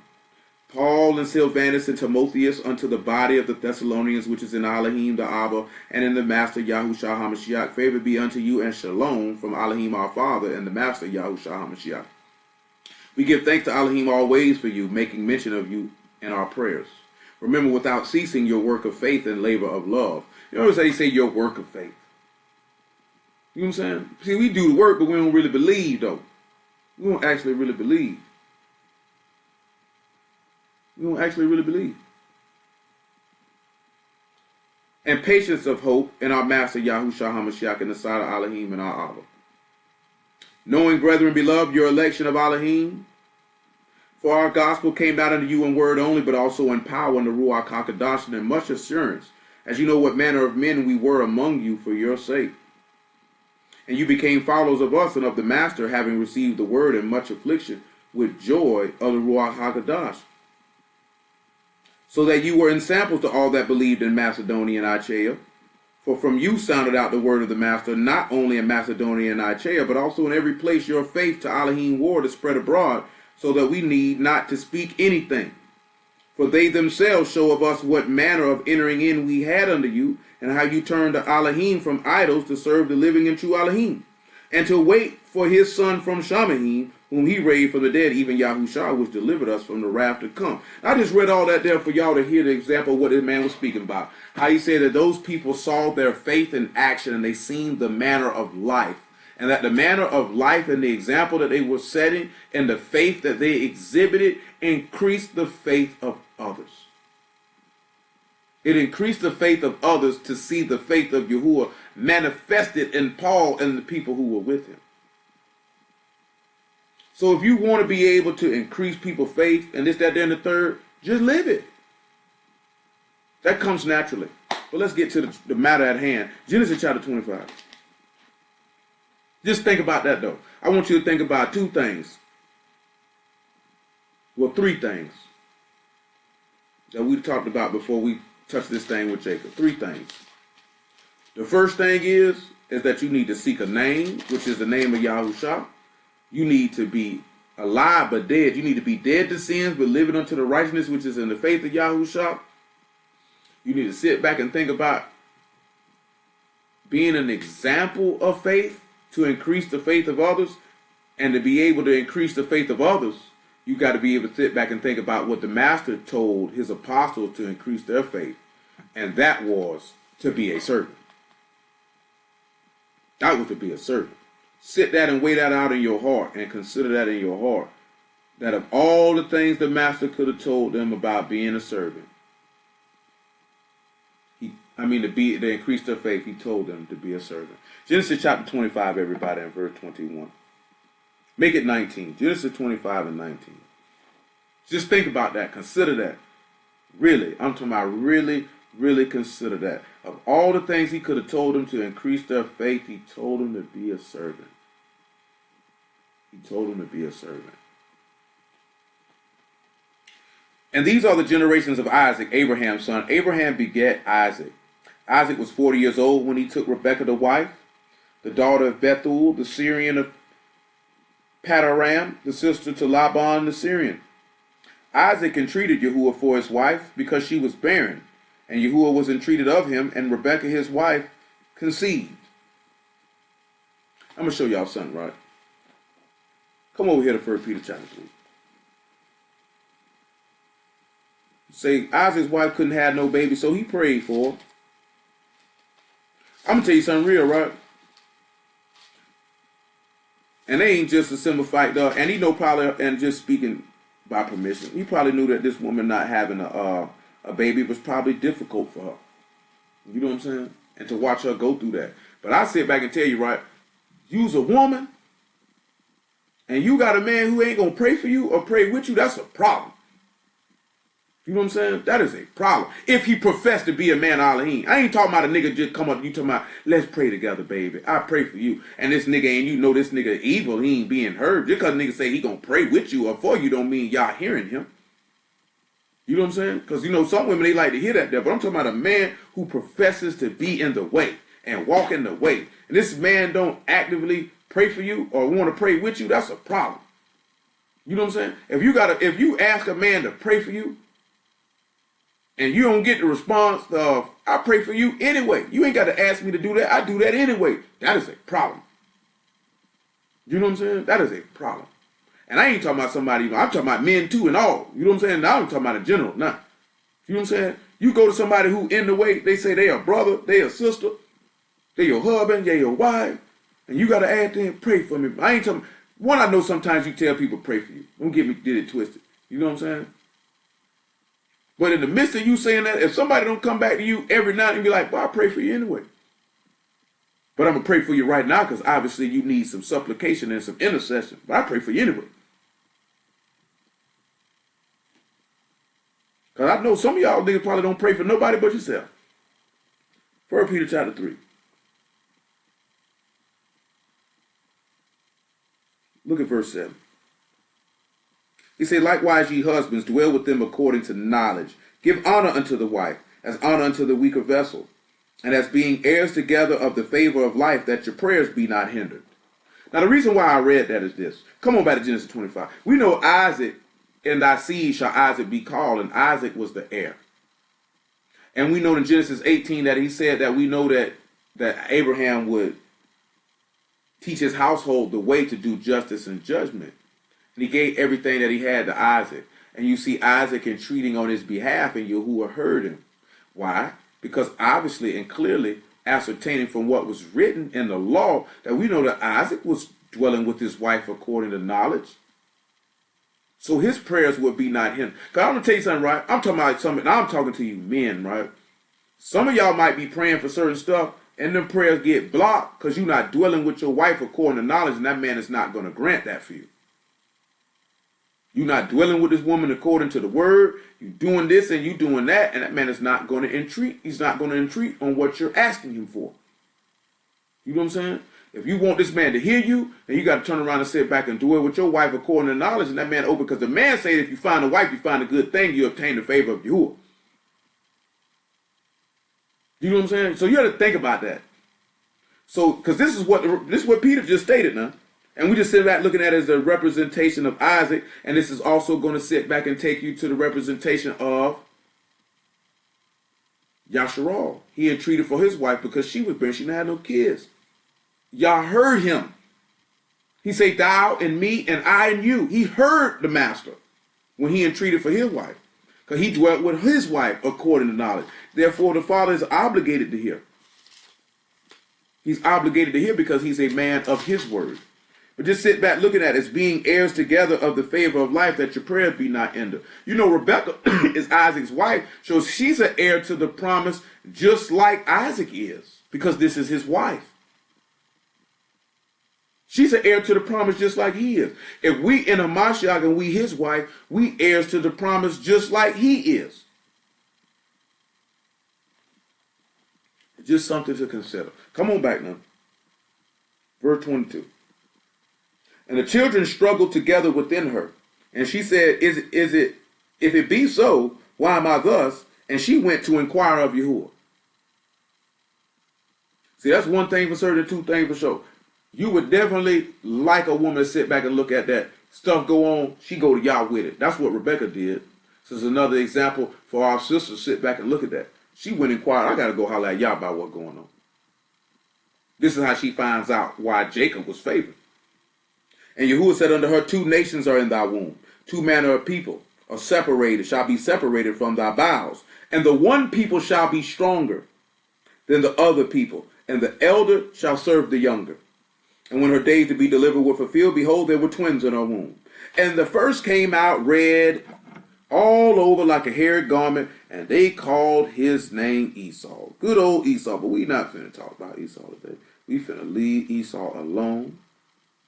We not going into all that today. You know what I'm saying? But that just simply means hairy.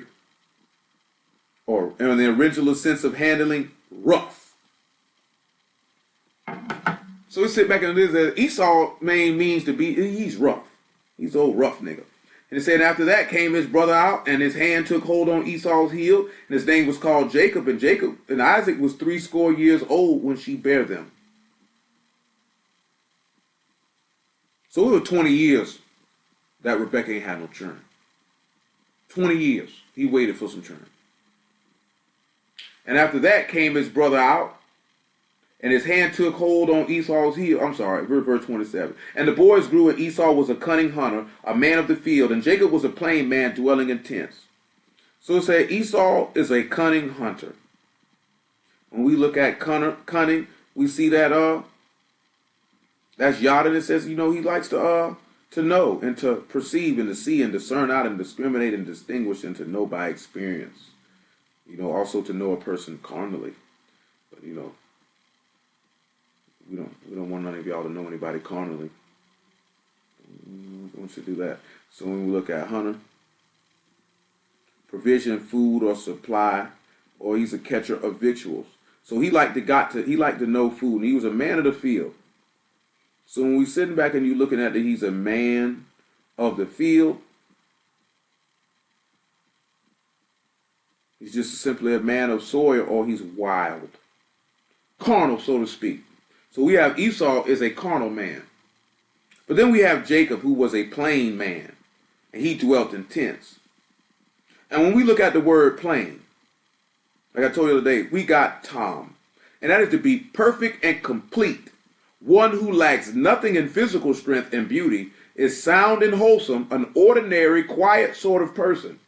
Complete, morally innocent, having integrity. One who is morally and ethically pure. Perfect, undefiled, upright. This is what that means.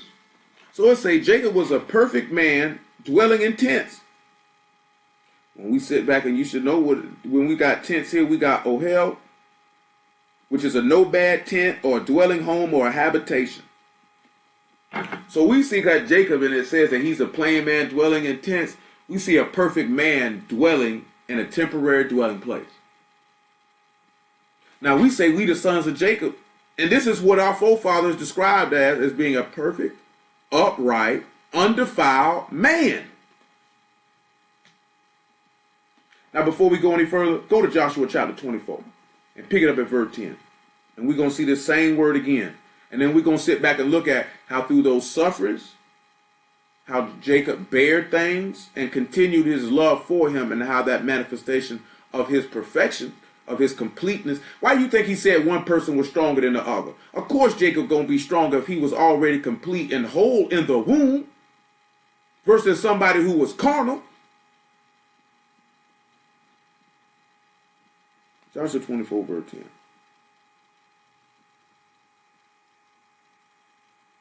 Make it 9.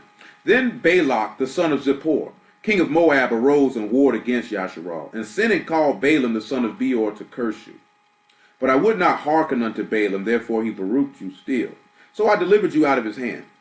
And you went over Jordan and came unto Jericho, and the men of Jericho fought against you, the Amorites and the Perizzites and the Kenites and the Hittites and the Girgashites and the Hivites and the Jebusites, and I delivered them into your hand. And I sent the hornet before you, which drave them out from before you, even the 2 kings of the Amorites, but not with thy sword, nor with thy bow. He said, you didn't do it. And I've given you a land which you did not labor, and cities which you built not, and you dwell in them, of the vineyards and olive yards, which you planted not, do you eat. Now therefore fear Yahuwah, and serve him in sincerity and truth, and put away the gods which your father served on the other side of the flood, and in Mizraim, and serve ye Yahuwah. Now the 2 things we're going to look at is sincerity and in truth. Now you already know what the truth is. That's imat. That's faith. But let's look at sincerity. Sincerity is tamaim or tamim. And what is that? Complete, whole, entire, sound, healthful, wholesome, innocent, having integrity, without blemish, perfect, upright, without spot, undefiled. Now, didn't we already read in Jude where he told you to build up your most Kadesh faith in the love of Elohim and in the Ruach HaKodesh, and how you hated a garment even spotted by the flesh? So when we sit back and we look at as forth as determining of serving this man in sincerity and in truth, what we begin to understand in this one here is to serve this man in sincerity is to serve this man with a perfect and clean heart. And he told you to do this with a perfect, clean heart and faith. And it says that your forefather Jacob was a perfect man dwelling in a physical body, showing you that a man could be without sin in this body, pointing to someone greater. So let's sit back and look at how Jacob was this plain man that dwelt in these tents, and let's look at some of the things that Jacob endured. Genesis chapter 28.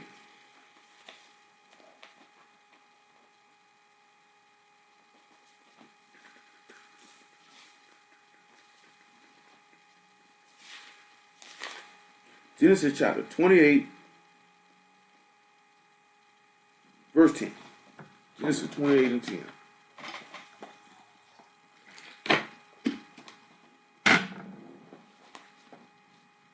And Jacob went out from Beersheba and went towards Haran. And he lighted upon a certain place and tarried there all night, because the sun was set. And he took of the stones of that place and put them for his pillows, and lay down in that place to sleep. And he dreamed, and behold, a ladder set up on their rats, and the top of it reached to Shamahim, and behold, the Malachim of Elohim ascending and descending on it. And behold, Yahuwah stood above it and said, I am the Yahuwah Elohim of Abraham thy father, and the Elohim of Isaac. The land where thou lie, to thee will I give it, and to thy seed. And thy seed shall be as the dust of the arras, and shall spread abroad to the west, and to the east, and to the north, and to the south. And in thee and in thy seed shall all the families of the arras be baruched. And behold, I am with thee, and will keep thee in all places whither thou go, and will bring thee again into this land, for I will not leave thee until I have done that which I have spoken to thee of. Now he's making a promise to this man. Now this is a perfect and upright man from the womb. Get 2 Thessalonians 2 and 13. This man is a perfect and upright man from the womb. Because he said one person will be stronger than the other. After we read 2 Thessalonians 2 and 13, we're going to get 1 Kings chapter 8 and verse 61. And after we read 1 Kings chapter 8 verse 61, we're going to get 2 Timothy chapter 2 and about chapter 3 and about verse 12. Matter of fact, we'll make it about verse 10, because it's going to lead up to something that we're going to look at as pertaining to Jacob.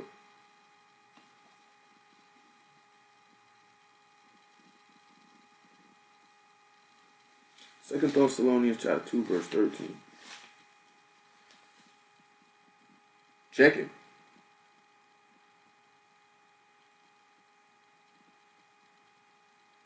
Oh, that's Timothy. That's why I'm looking like that doesn't say that.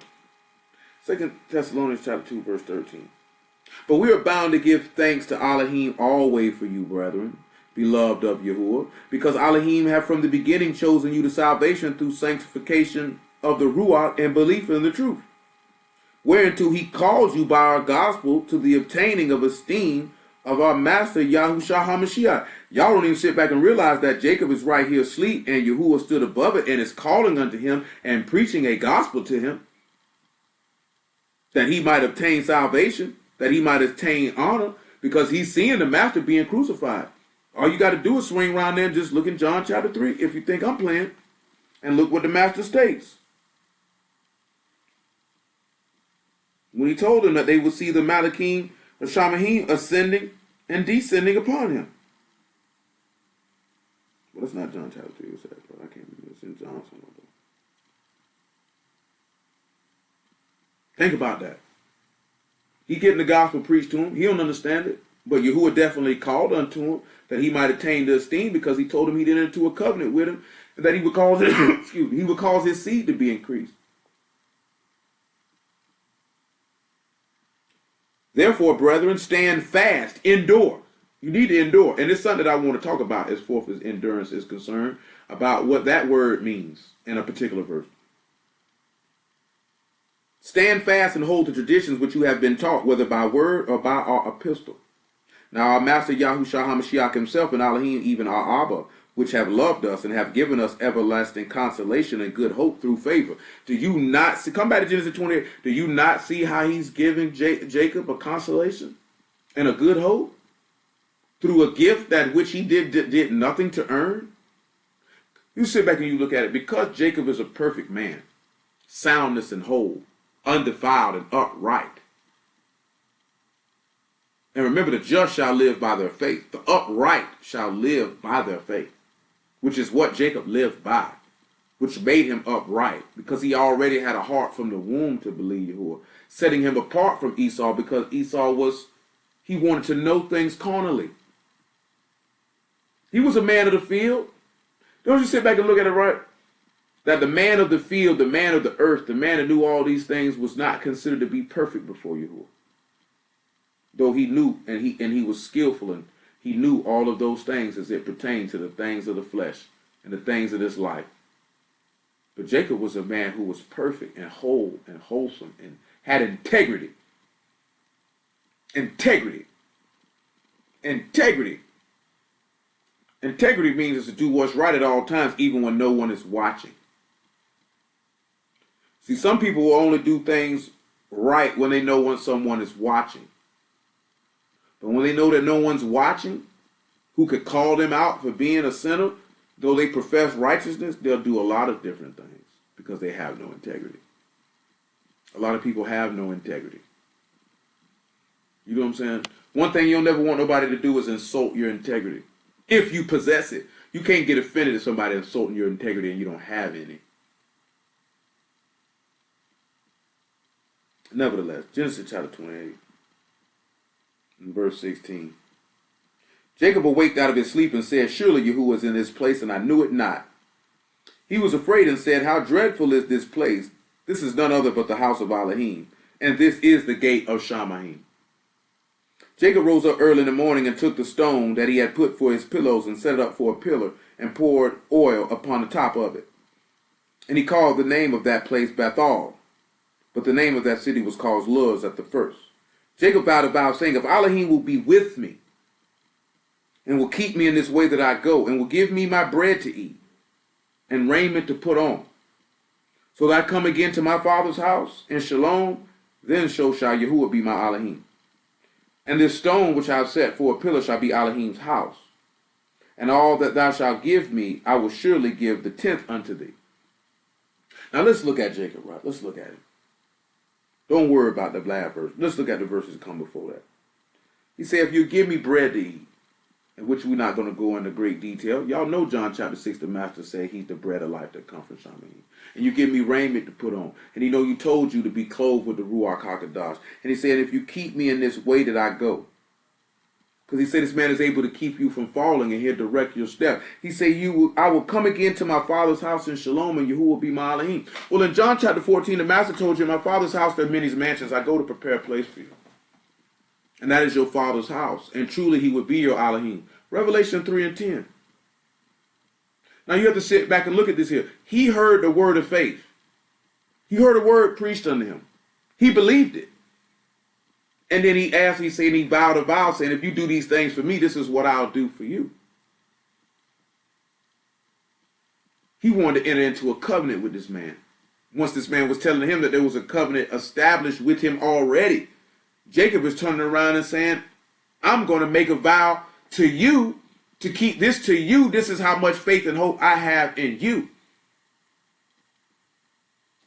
And we're going to look at some of the little persecution Jacob took on. Before we read in Revelation 3 and 10, let's get this 2 Timothy chapter 3. We started out at verse 10 because I know we're going to talk about the persecution aspect of it. So I might well knock it on out now. We ain't got to come back. 2 Timothy, my apologies, 3 and 10. My page a little tore up. Praise y'all for the word. It's about 22 minutes to 11. I ain't going to try to speed through it, but I ain't going to try to keep y'all too much longer though. 2 Timothy 3 and 10. If I was in 2 Timothy versus 1 Timothy, we might have some action.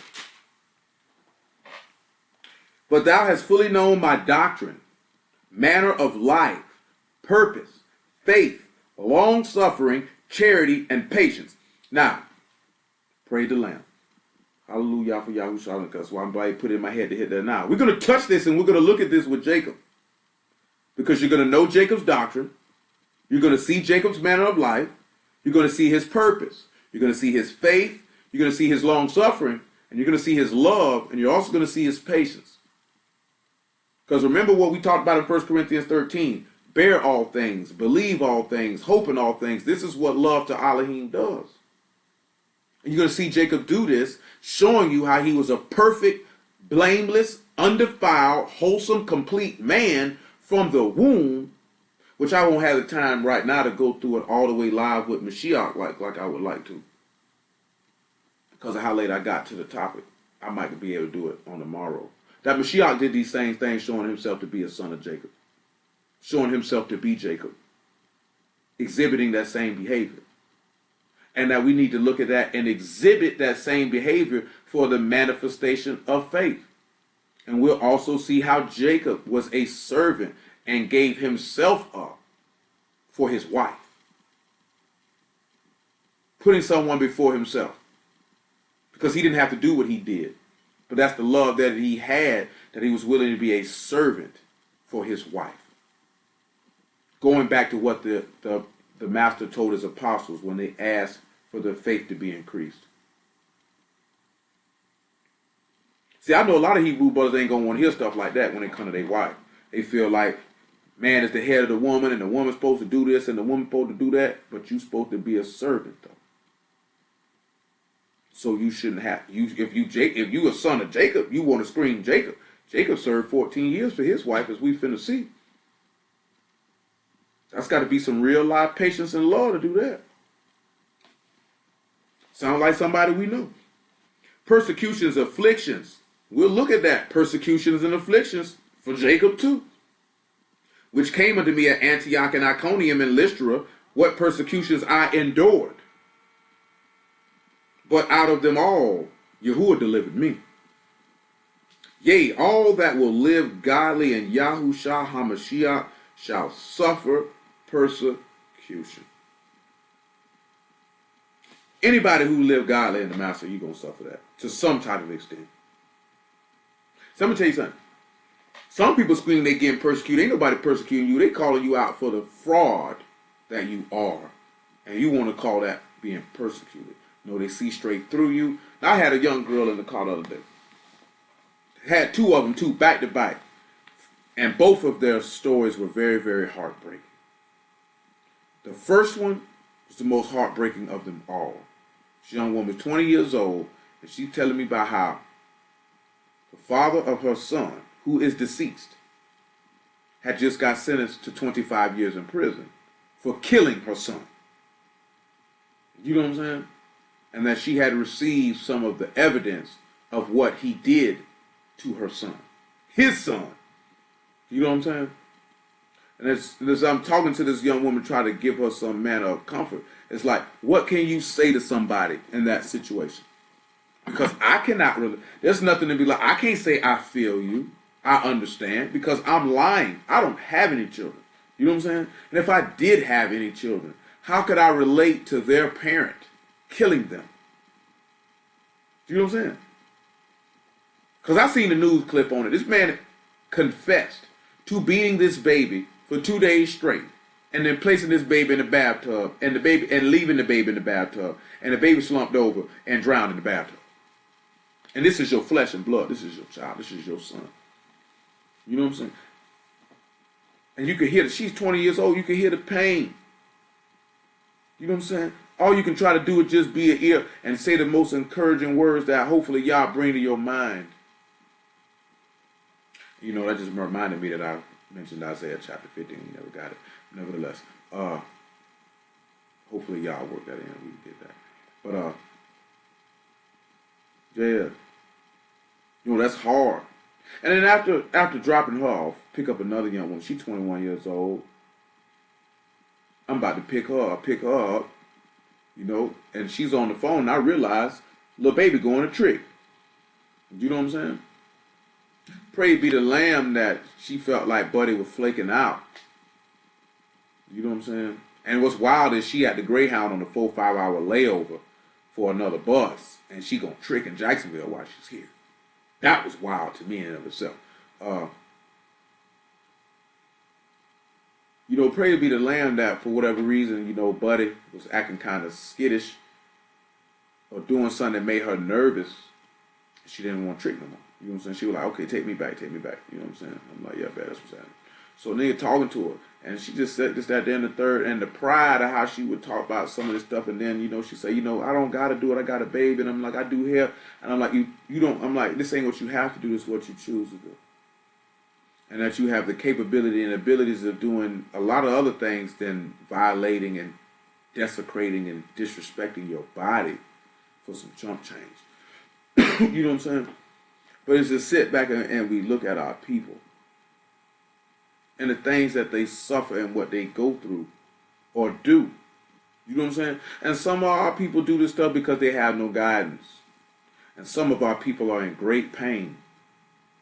Because that young woman's going to be in great pain for as long as she lives. Because I can't say from personal direct experience, but I would wager the pain of a mother having her child being killed will never leave. You know what I'm saying? She's never going to get over that. And nor should she. Only thing that you could pray is that the pain gets a little bit easier to deal with each passing day. You know what I'm saying? And that broke my heart to hear that from that woman. And even with the young girl prostituting herself. 21 years old. This is what you out here doing. I ain't tell you no lie. When I was selling dope, that stuff used to bother me the same way though. Like, you know what I'm saying? Like, nah, man. You know, because you are part of something that is destructive to the people that you say that you love and that you care about. And if you care about these people, how could you sell them a rock? You know what I'm saying? You out here with a burner on you, knowing that if your brother acts up, you'll plug him. And you're not going to plug him because you want to plug him, but because you may have to save your own life. You know what I'm saying? As Scarface on, you know, he say, you know what I'm saying? He out here, he say, like, these niggas been after me a long time. Or another grind, you know, he say, you put your crack on my table, I turn my axe on my neighbor, and my back to my Savior. This is what these people done had us do to each other. And why we have so much dysfunction. And that when we get in the Word, we still turning our axe on our neighbor. And we not turning around to do what this man told us to do to show forth that we his disciples, which is to love each other, which is to serve each other. Which is why he told them that when they asked him to increase their faith. That's stuff we got to sit back and think about and consider and weigh in our heart. And then maybe, just maybe, the power of Elohim could be manifested in us. But let's come over here to Genesis 29 and let's look at Jacob.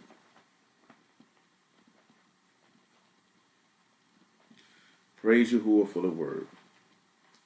Because through it our souls can be saved. And through it we can learn the things that are pleasing to Elohim. Because that's what our end goal and desire should be, is to please Elohim. That's what I hope.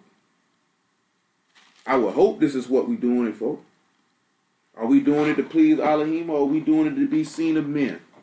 Are we doing it as something to do, or are we doing it because this is our life and all the things that we desire emanate from this man?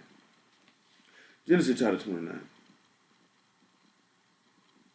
We want Genesis chapter 29.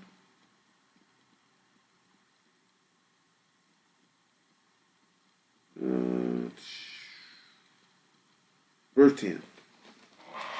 It came to pass when Jacob saw Rachel, the daughter of Laban, his mother's brother, the sheep of Laban, his mother's brother, that Jacob went near and rolled the stone from the wells of the mouth and watered the flock of Laban, his mother's brother.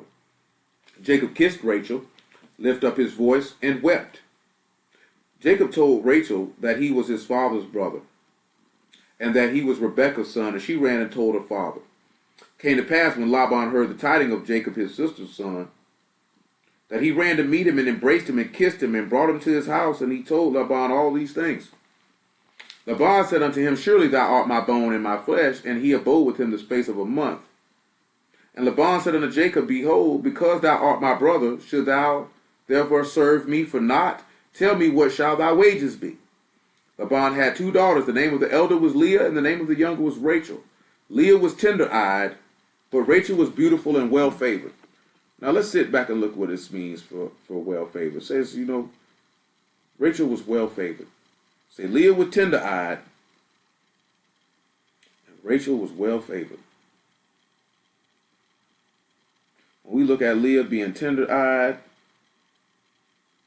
we have the word rock, which means she was tender, she was soft, she was delicate, she was weak, she was timid. You know what I'm saying? So she was a shy woman. She was an old shy woman. You know what I'm saying? Now we got Rachel. Say she was beautiful and well favored. So when we look at well, says she was pretty. She says beautiful or handsome. She was a handsome woman. Now when you hear somebody say somebody was handsome, a woman handsome, they trying to be funny. Now when they say for well favored, it's marah or sight, appearance, or vision, or what is seen, or a spectacle, or a vision of supernatural, or sight or countenance, or to look upon. So she was nice to look at. She was very, very, very nice to look at, and that's who he wanted.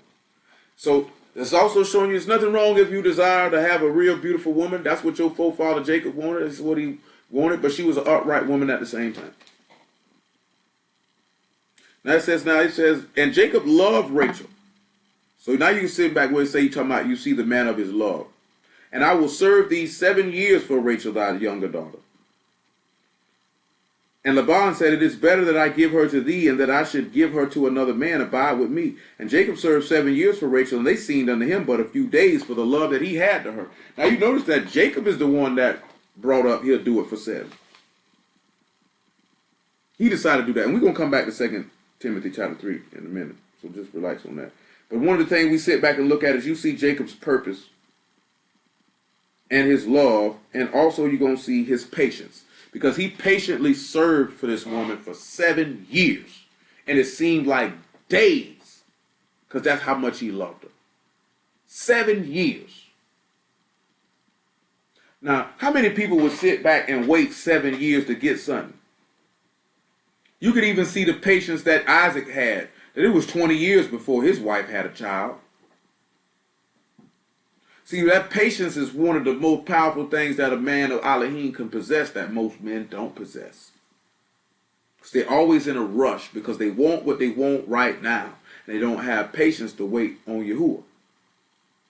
But this is what Jacob did. He served 7 years patiently for this woman. And you see that the love wherewith he had with this woman. Now, when we look at his manner of life, we didn't read it. But what you can go back and look at the beginnings of Genesis 29 is that he seen Laban flocks needed to be tended to. And he went and did that. He went and showed himself to be a servant. Laban did not have to tell Jacob to do that. Jacob seen that it needed to be done and did it. That's what he did. That was his manner of life. So when we sit back, manner of life or custom, we begin to see that one of the customs of Jacob was to be a servant. And we know that Hamashiach's custom was to be a servant because he told us this in Matthew chapter 20. We know the patience that Hamashiach had because he came for 3.5 years and waited and served for his wife and showed the love that he had for his wife by dying for her. So you see the parallel between Jacob, you see the parallel between the Mashiach, and this is the stuff that we need to be looking at ourselves, that we need to be exhibiting patience, that we need to be showing a manner of life of service, just like Jacob did. Genesis 29 and 21. Jacob said unto Laban, give me my wife, for my days are fulfilled, that I may go in unto her. Laban gathered together all the men of the place and made a feast.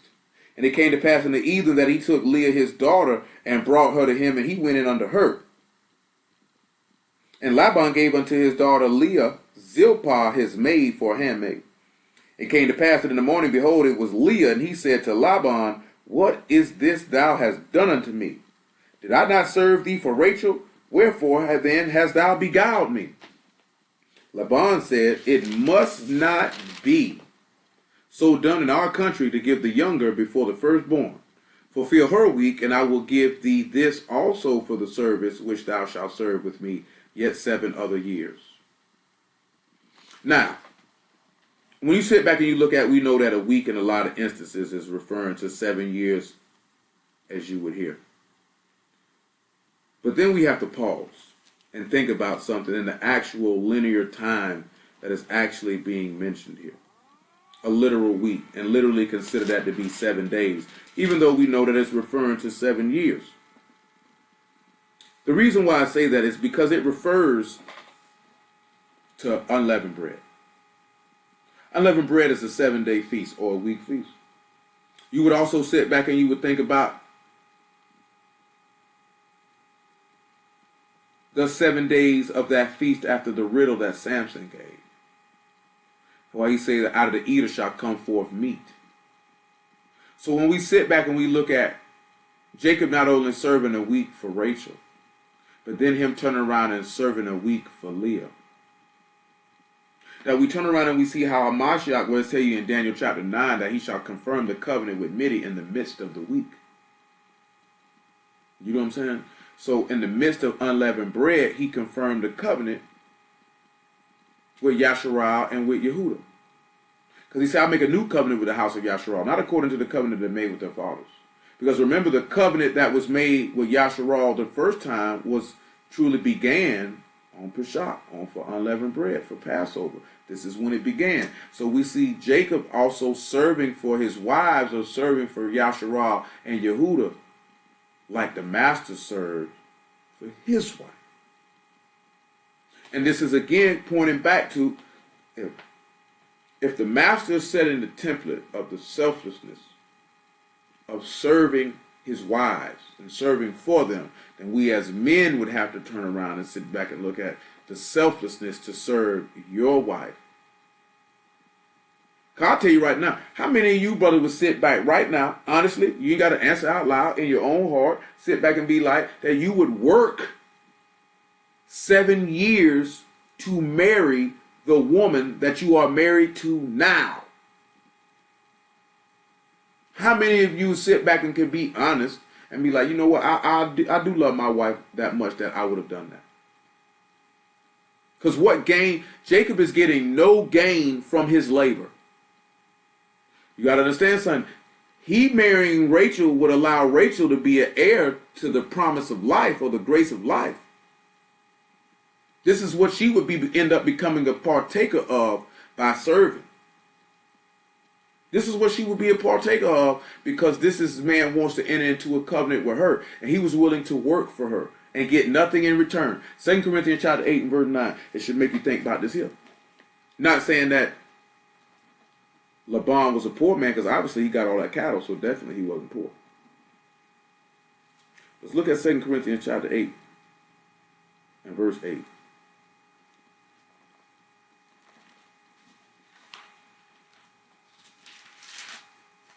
Second Corinthians 8 and verse 8.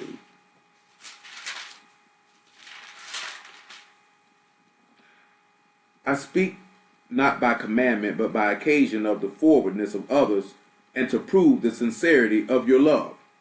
For ye know that the favor of our master Yahushua HaMashiach, that though he was rich, yet for your sakes he became poor, that through his poverty,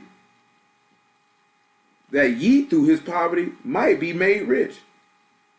Now, isn't that something? You come back to Genesis 2. Ain't this something right? Jacob wasn't poor. Yah was with him. He wasn't hurting for nothing. But yet he chose to become poor or to humble himself.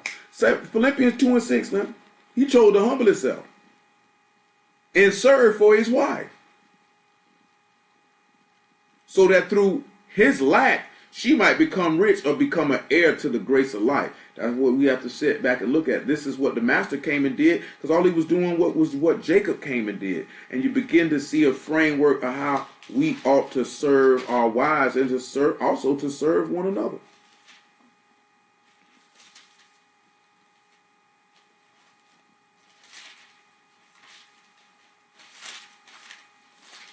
Philippians 2 and 5. If I can actually get there. Let this mind be in you, which was also in Yahushua HaMashiach, who being in the form of Elohim, thought it not robbery to be equal with Elohim, but made himself of no reputation, and took upon him the form of a servant, and was made in the likeness of men. And being found in fashion as a man, he humbled himself and became obedient unto death, even the death of the stake. Wherefore Elohim also have highly exalted him, and given him a name which is above every name. Now bear with me, because you're going to see this with Jacob in a moment. Come on back to Genesis 29. You're going to see this with Jacob in a moment. And so when we turn around and we look at Jacob, he humbled himself and became a servant for his wife. Same way that Hamashiach humbled himself and became a servant for his wife. So if we sit back and we look at that, we are in the Mashiach and the Mashiach's in us, and though we are not his wife, you know what I'm saying, per se, we would look like that we would want to humble ourselves and to serve each other. This is this man's manner of life. This is what we see in this man's manner of life. We see this manner of humility in this man's manner of life. We see this manner of love and patience and purpose that he had, because his purpose for him was to serve that diligently for these women. That was his purpose. He loved Rachel so much, he willing to serve 14 years. That was his purpose, to take her unto him. Come on back to Genesis chapter 29.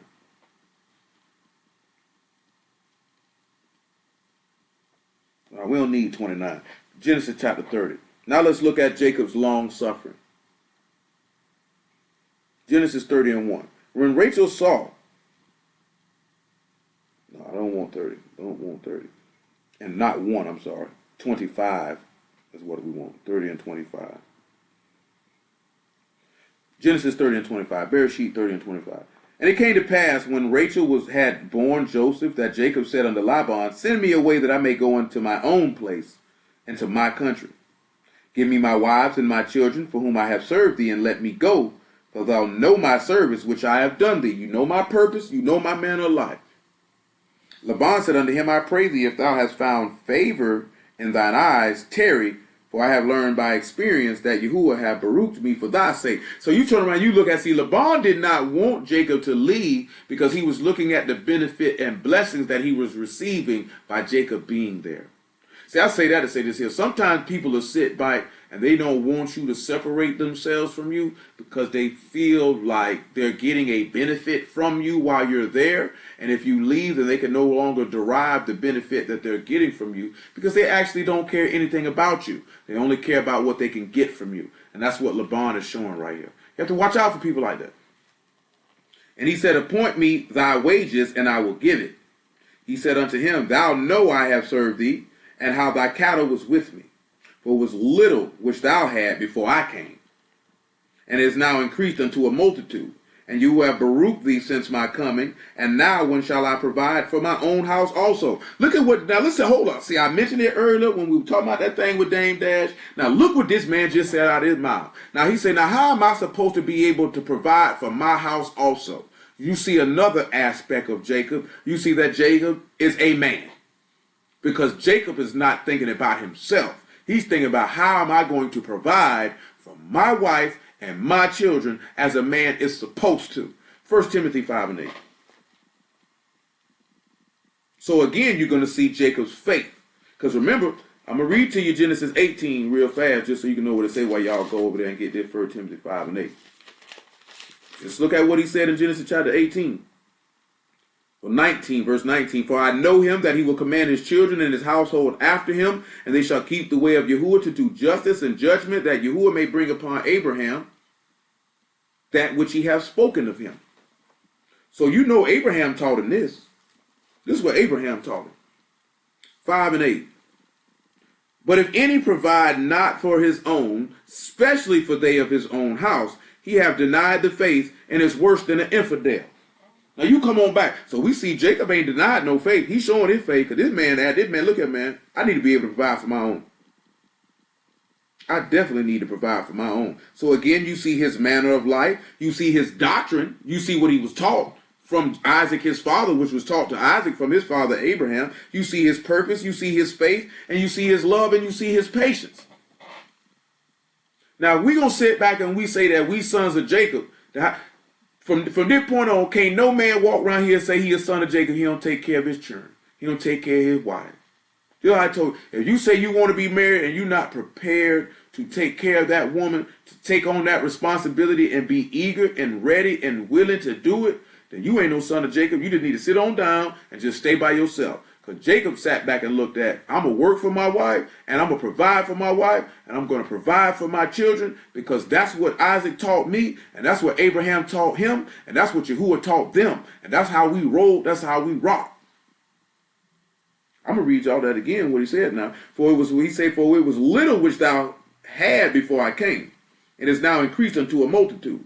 And Yahuwah hath baruched thee since my coming, and now when shall I provide for my own house also? So guess what? That's in the law. Why would you think that Paul would say that? That's in the law for you to provide for your own household. Besides what Adam said, what Adam was told. You got Jacob coming to this man straight up and down. How am I going to provide for my own house, bro? I got people depending on me. I got people I'm responsible for. And he said, what shall I give thee? And Jacob said, thou shalt not give me anything. If thou wilt do this thing for me, I will again feed and keep thy flock. I will pass through all thy flock today, removing from thence all the speckled and spotted cattle, and all the brown cattle among the sheep, and the spotted and speckled among the goats, and of such shall be my hire. So he turned around and looked at it and said, Issachar right here, y'all gonna pay me. What y'all give me, that's what we gonna take. Because you got to sit back and look at the long suffering that he's exhibiting, or taking the injury with patience. Again, going back to bear all things, believe all things, and hope in all things. Because he's bearing this man's unsufferable manners, because this man didn't care about nothing about Jacob. Probably didn't care nothing about his daughters. All he was caring about was his come up. Listen to what Jacob tells him. So shall my righteousness answer for me in time to come. When it shall come for my hire before thy face, everyone that is not speckled and spotted among the goats and the brown among the sheep shall be counted stolen with me. And Laban said, behold, I would it might be according to thy word. And he removed that day the he-goats that were ring-straked and spotted, and all the she-goats that were speckled and spotted, and every one that had some white in it, and all the brown among the sheep, and gave them into the hand of his sons. And he set 3 days' journey betwixt himself and Jacob fed the rest of Laban's flocks. And Jacob took him rods of green poplar and of hazel chestnut tree, and piled white strakes in them, which made the white appear which was in the rods. And he set the rods which he had piled before the flocks in the gutters, and in the waterings troughs when the flocks came to drink, that they should conceive when they came to drink. Now, then we're going to read about the rest of that, but all you sit back and you look at is Jacob got his cattle. Yahuwah answered for him. Now, I'm going to look at it to read this one more thing in Genesis 31. The fourth is what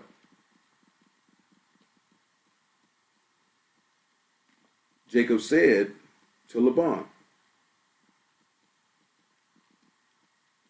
31:1. And then we're going to sit back and look at the part where he exalted Jacob, because we're about to get upon that, where he exalted Jacob and gave him a name above all names, because Jacob consistently humbled himself and became a servant.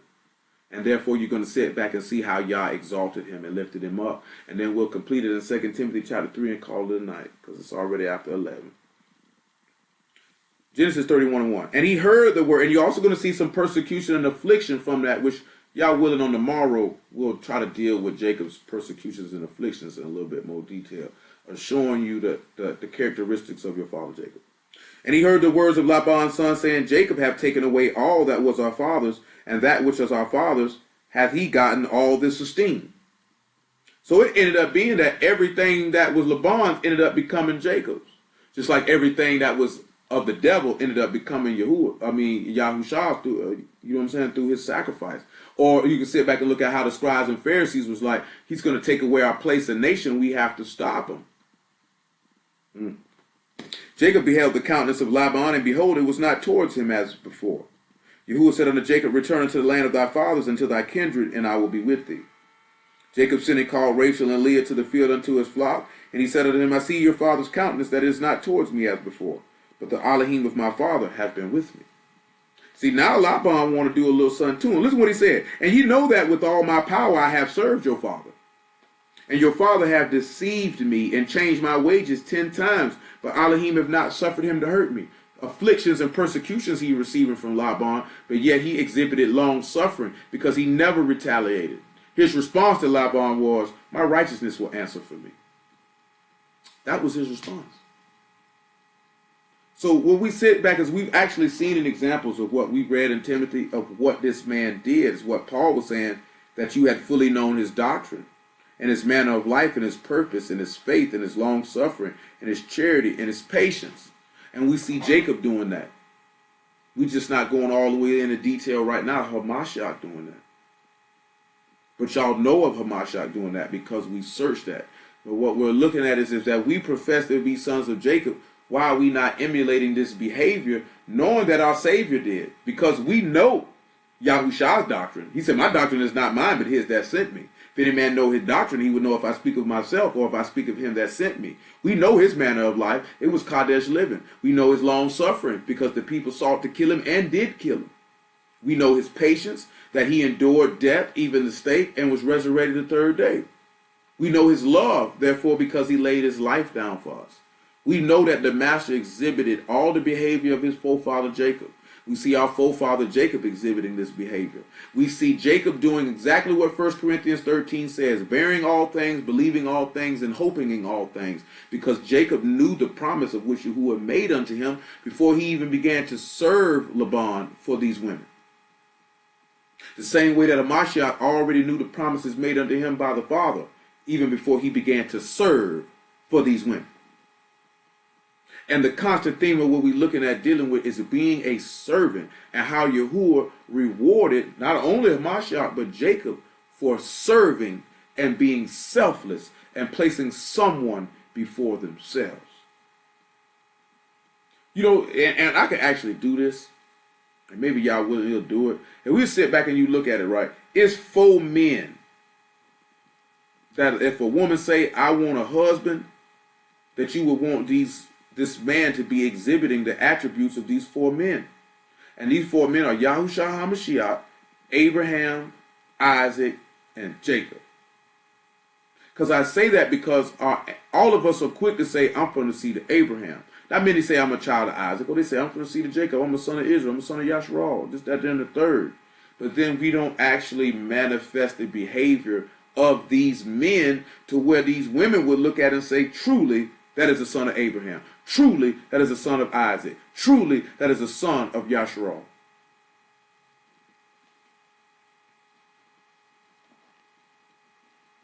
Verse 8, Genesis 31. If he had said thus, the speckle shall be thy wages, then all the cattle bear speckle. If he had said thus, the ringstrake shall be thy wages, then bear all the cattle the ring. You know, Jacob was like, if he just would have said, this is what I'm going to give you, I'd have took that. But instead, this nigga tried to play the okie doke game. So look what he say. Thus Elohim have taken away the cattle of your father and given them to me. This goes back to when the master say the kingdom of Elohim shall be taken from you and given unto a nation who bear the fruits of it. Because what ended up being increased for Laban was because of the kingdom of Elohim. It was increased because of Yahuwah. But because he was selfish, he was wicked, and he was covetous, like the scribes, Yahuwah took it all from it and gave it to Jacob. Gave it to somebody who bared the fruits of the kingdom. Someone who was selfless and a server, and not someone who sought to be served. So now he's just telling them about the dream. Verse 25 in Genesis 31. Then we're going to hit 32, 2 Timothy 2, and be done. Then Laban overtook Jacob. Now Jacob had pitched his tent in the mount. Laban with his brethren pitched in the mount of Gilead. Laban said unto Jacob, what hast thou done? Thou hast stolen away unawares to me, and carried away my daughters as captain, taken with the sword. And then he going to lie on the man. He going to say the man took his cattle when Jacob, we already read in Genesis 30, Jacob told him what was going to go down.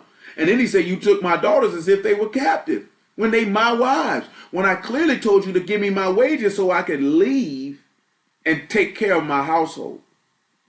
So now we begin to see the persecutions that Jacob is taking on for living godly.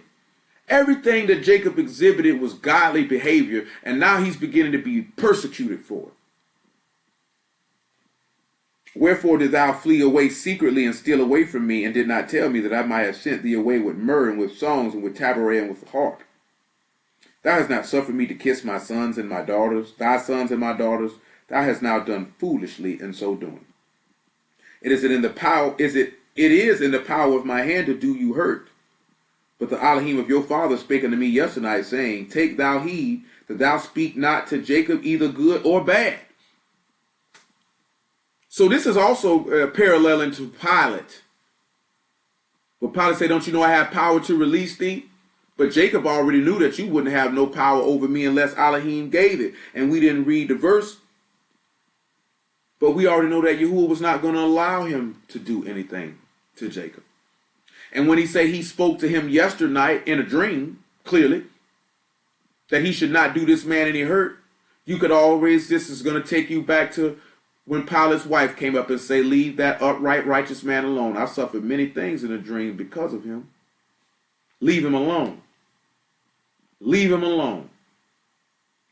And now thou would needs be gone, because thou sore long after thy father's house.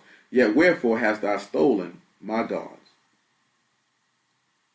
Drop down to verse 34 or 35, because we know that Rachel took this man idols and hid him.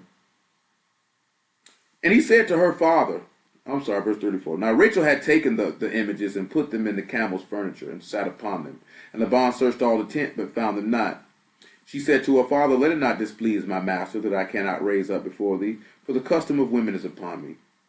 And he searched, but found not the images.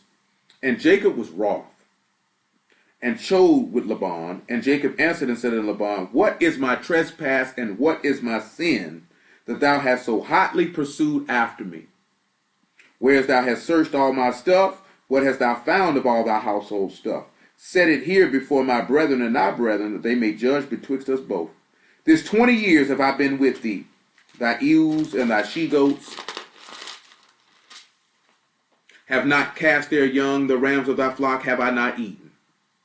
That which was torn of beasts I brought not unto thee, I bear the loss of it.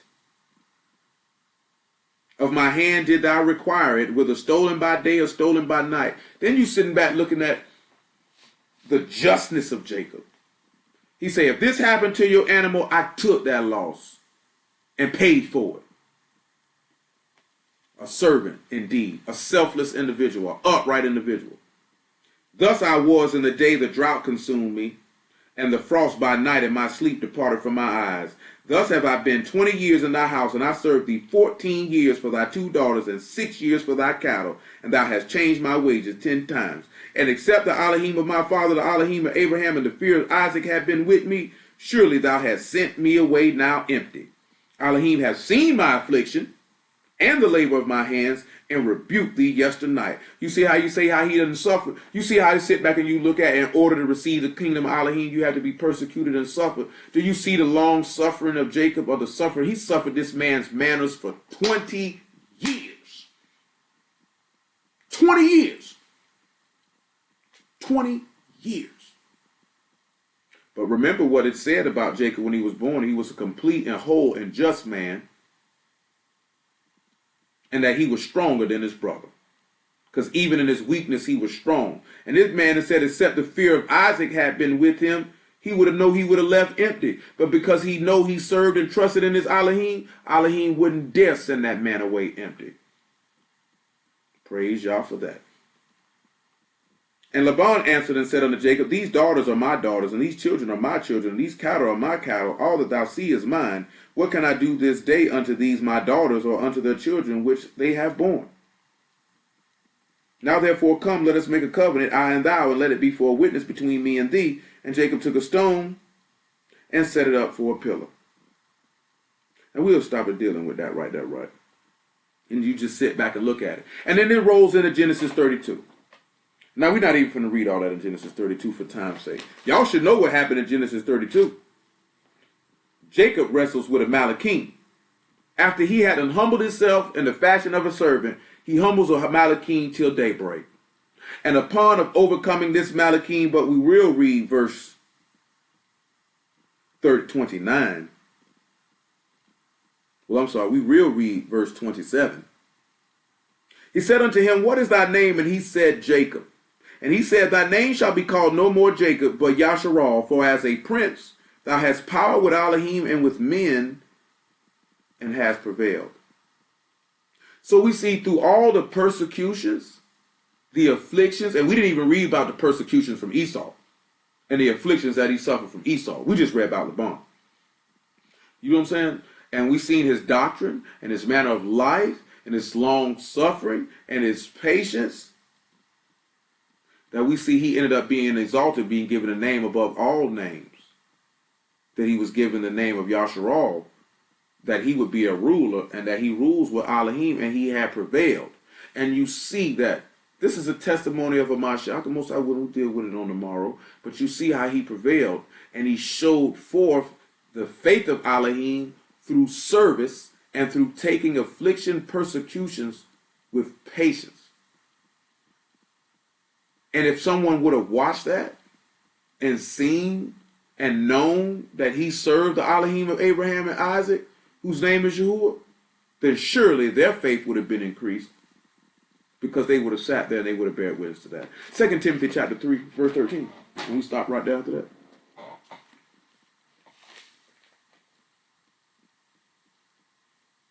He said, but evil men and seducers shall wax worse and worse, deceiving and being deceived. But continue thou in the things which thou hast learned, and been assured of knowing of whom thou hast learned them. Well, you look at what he stated. He says, surely if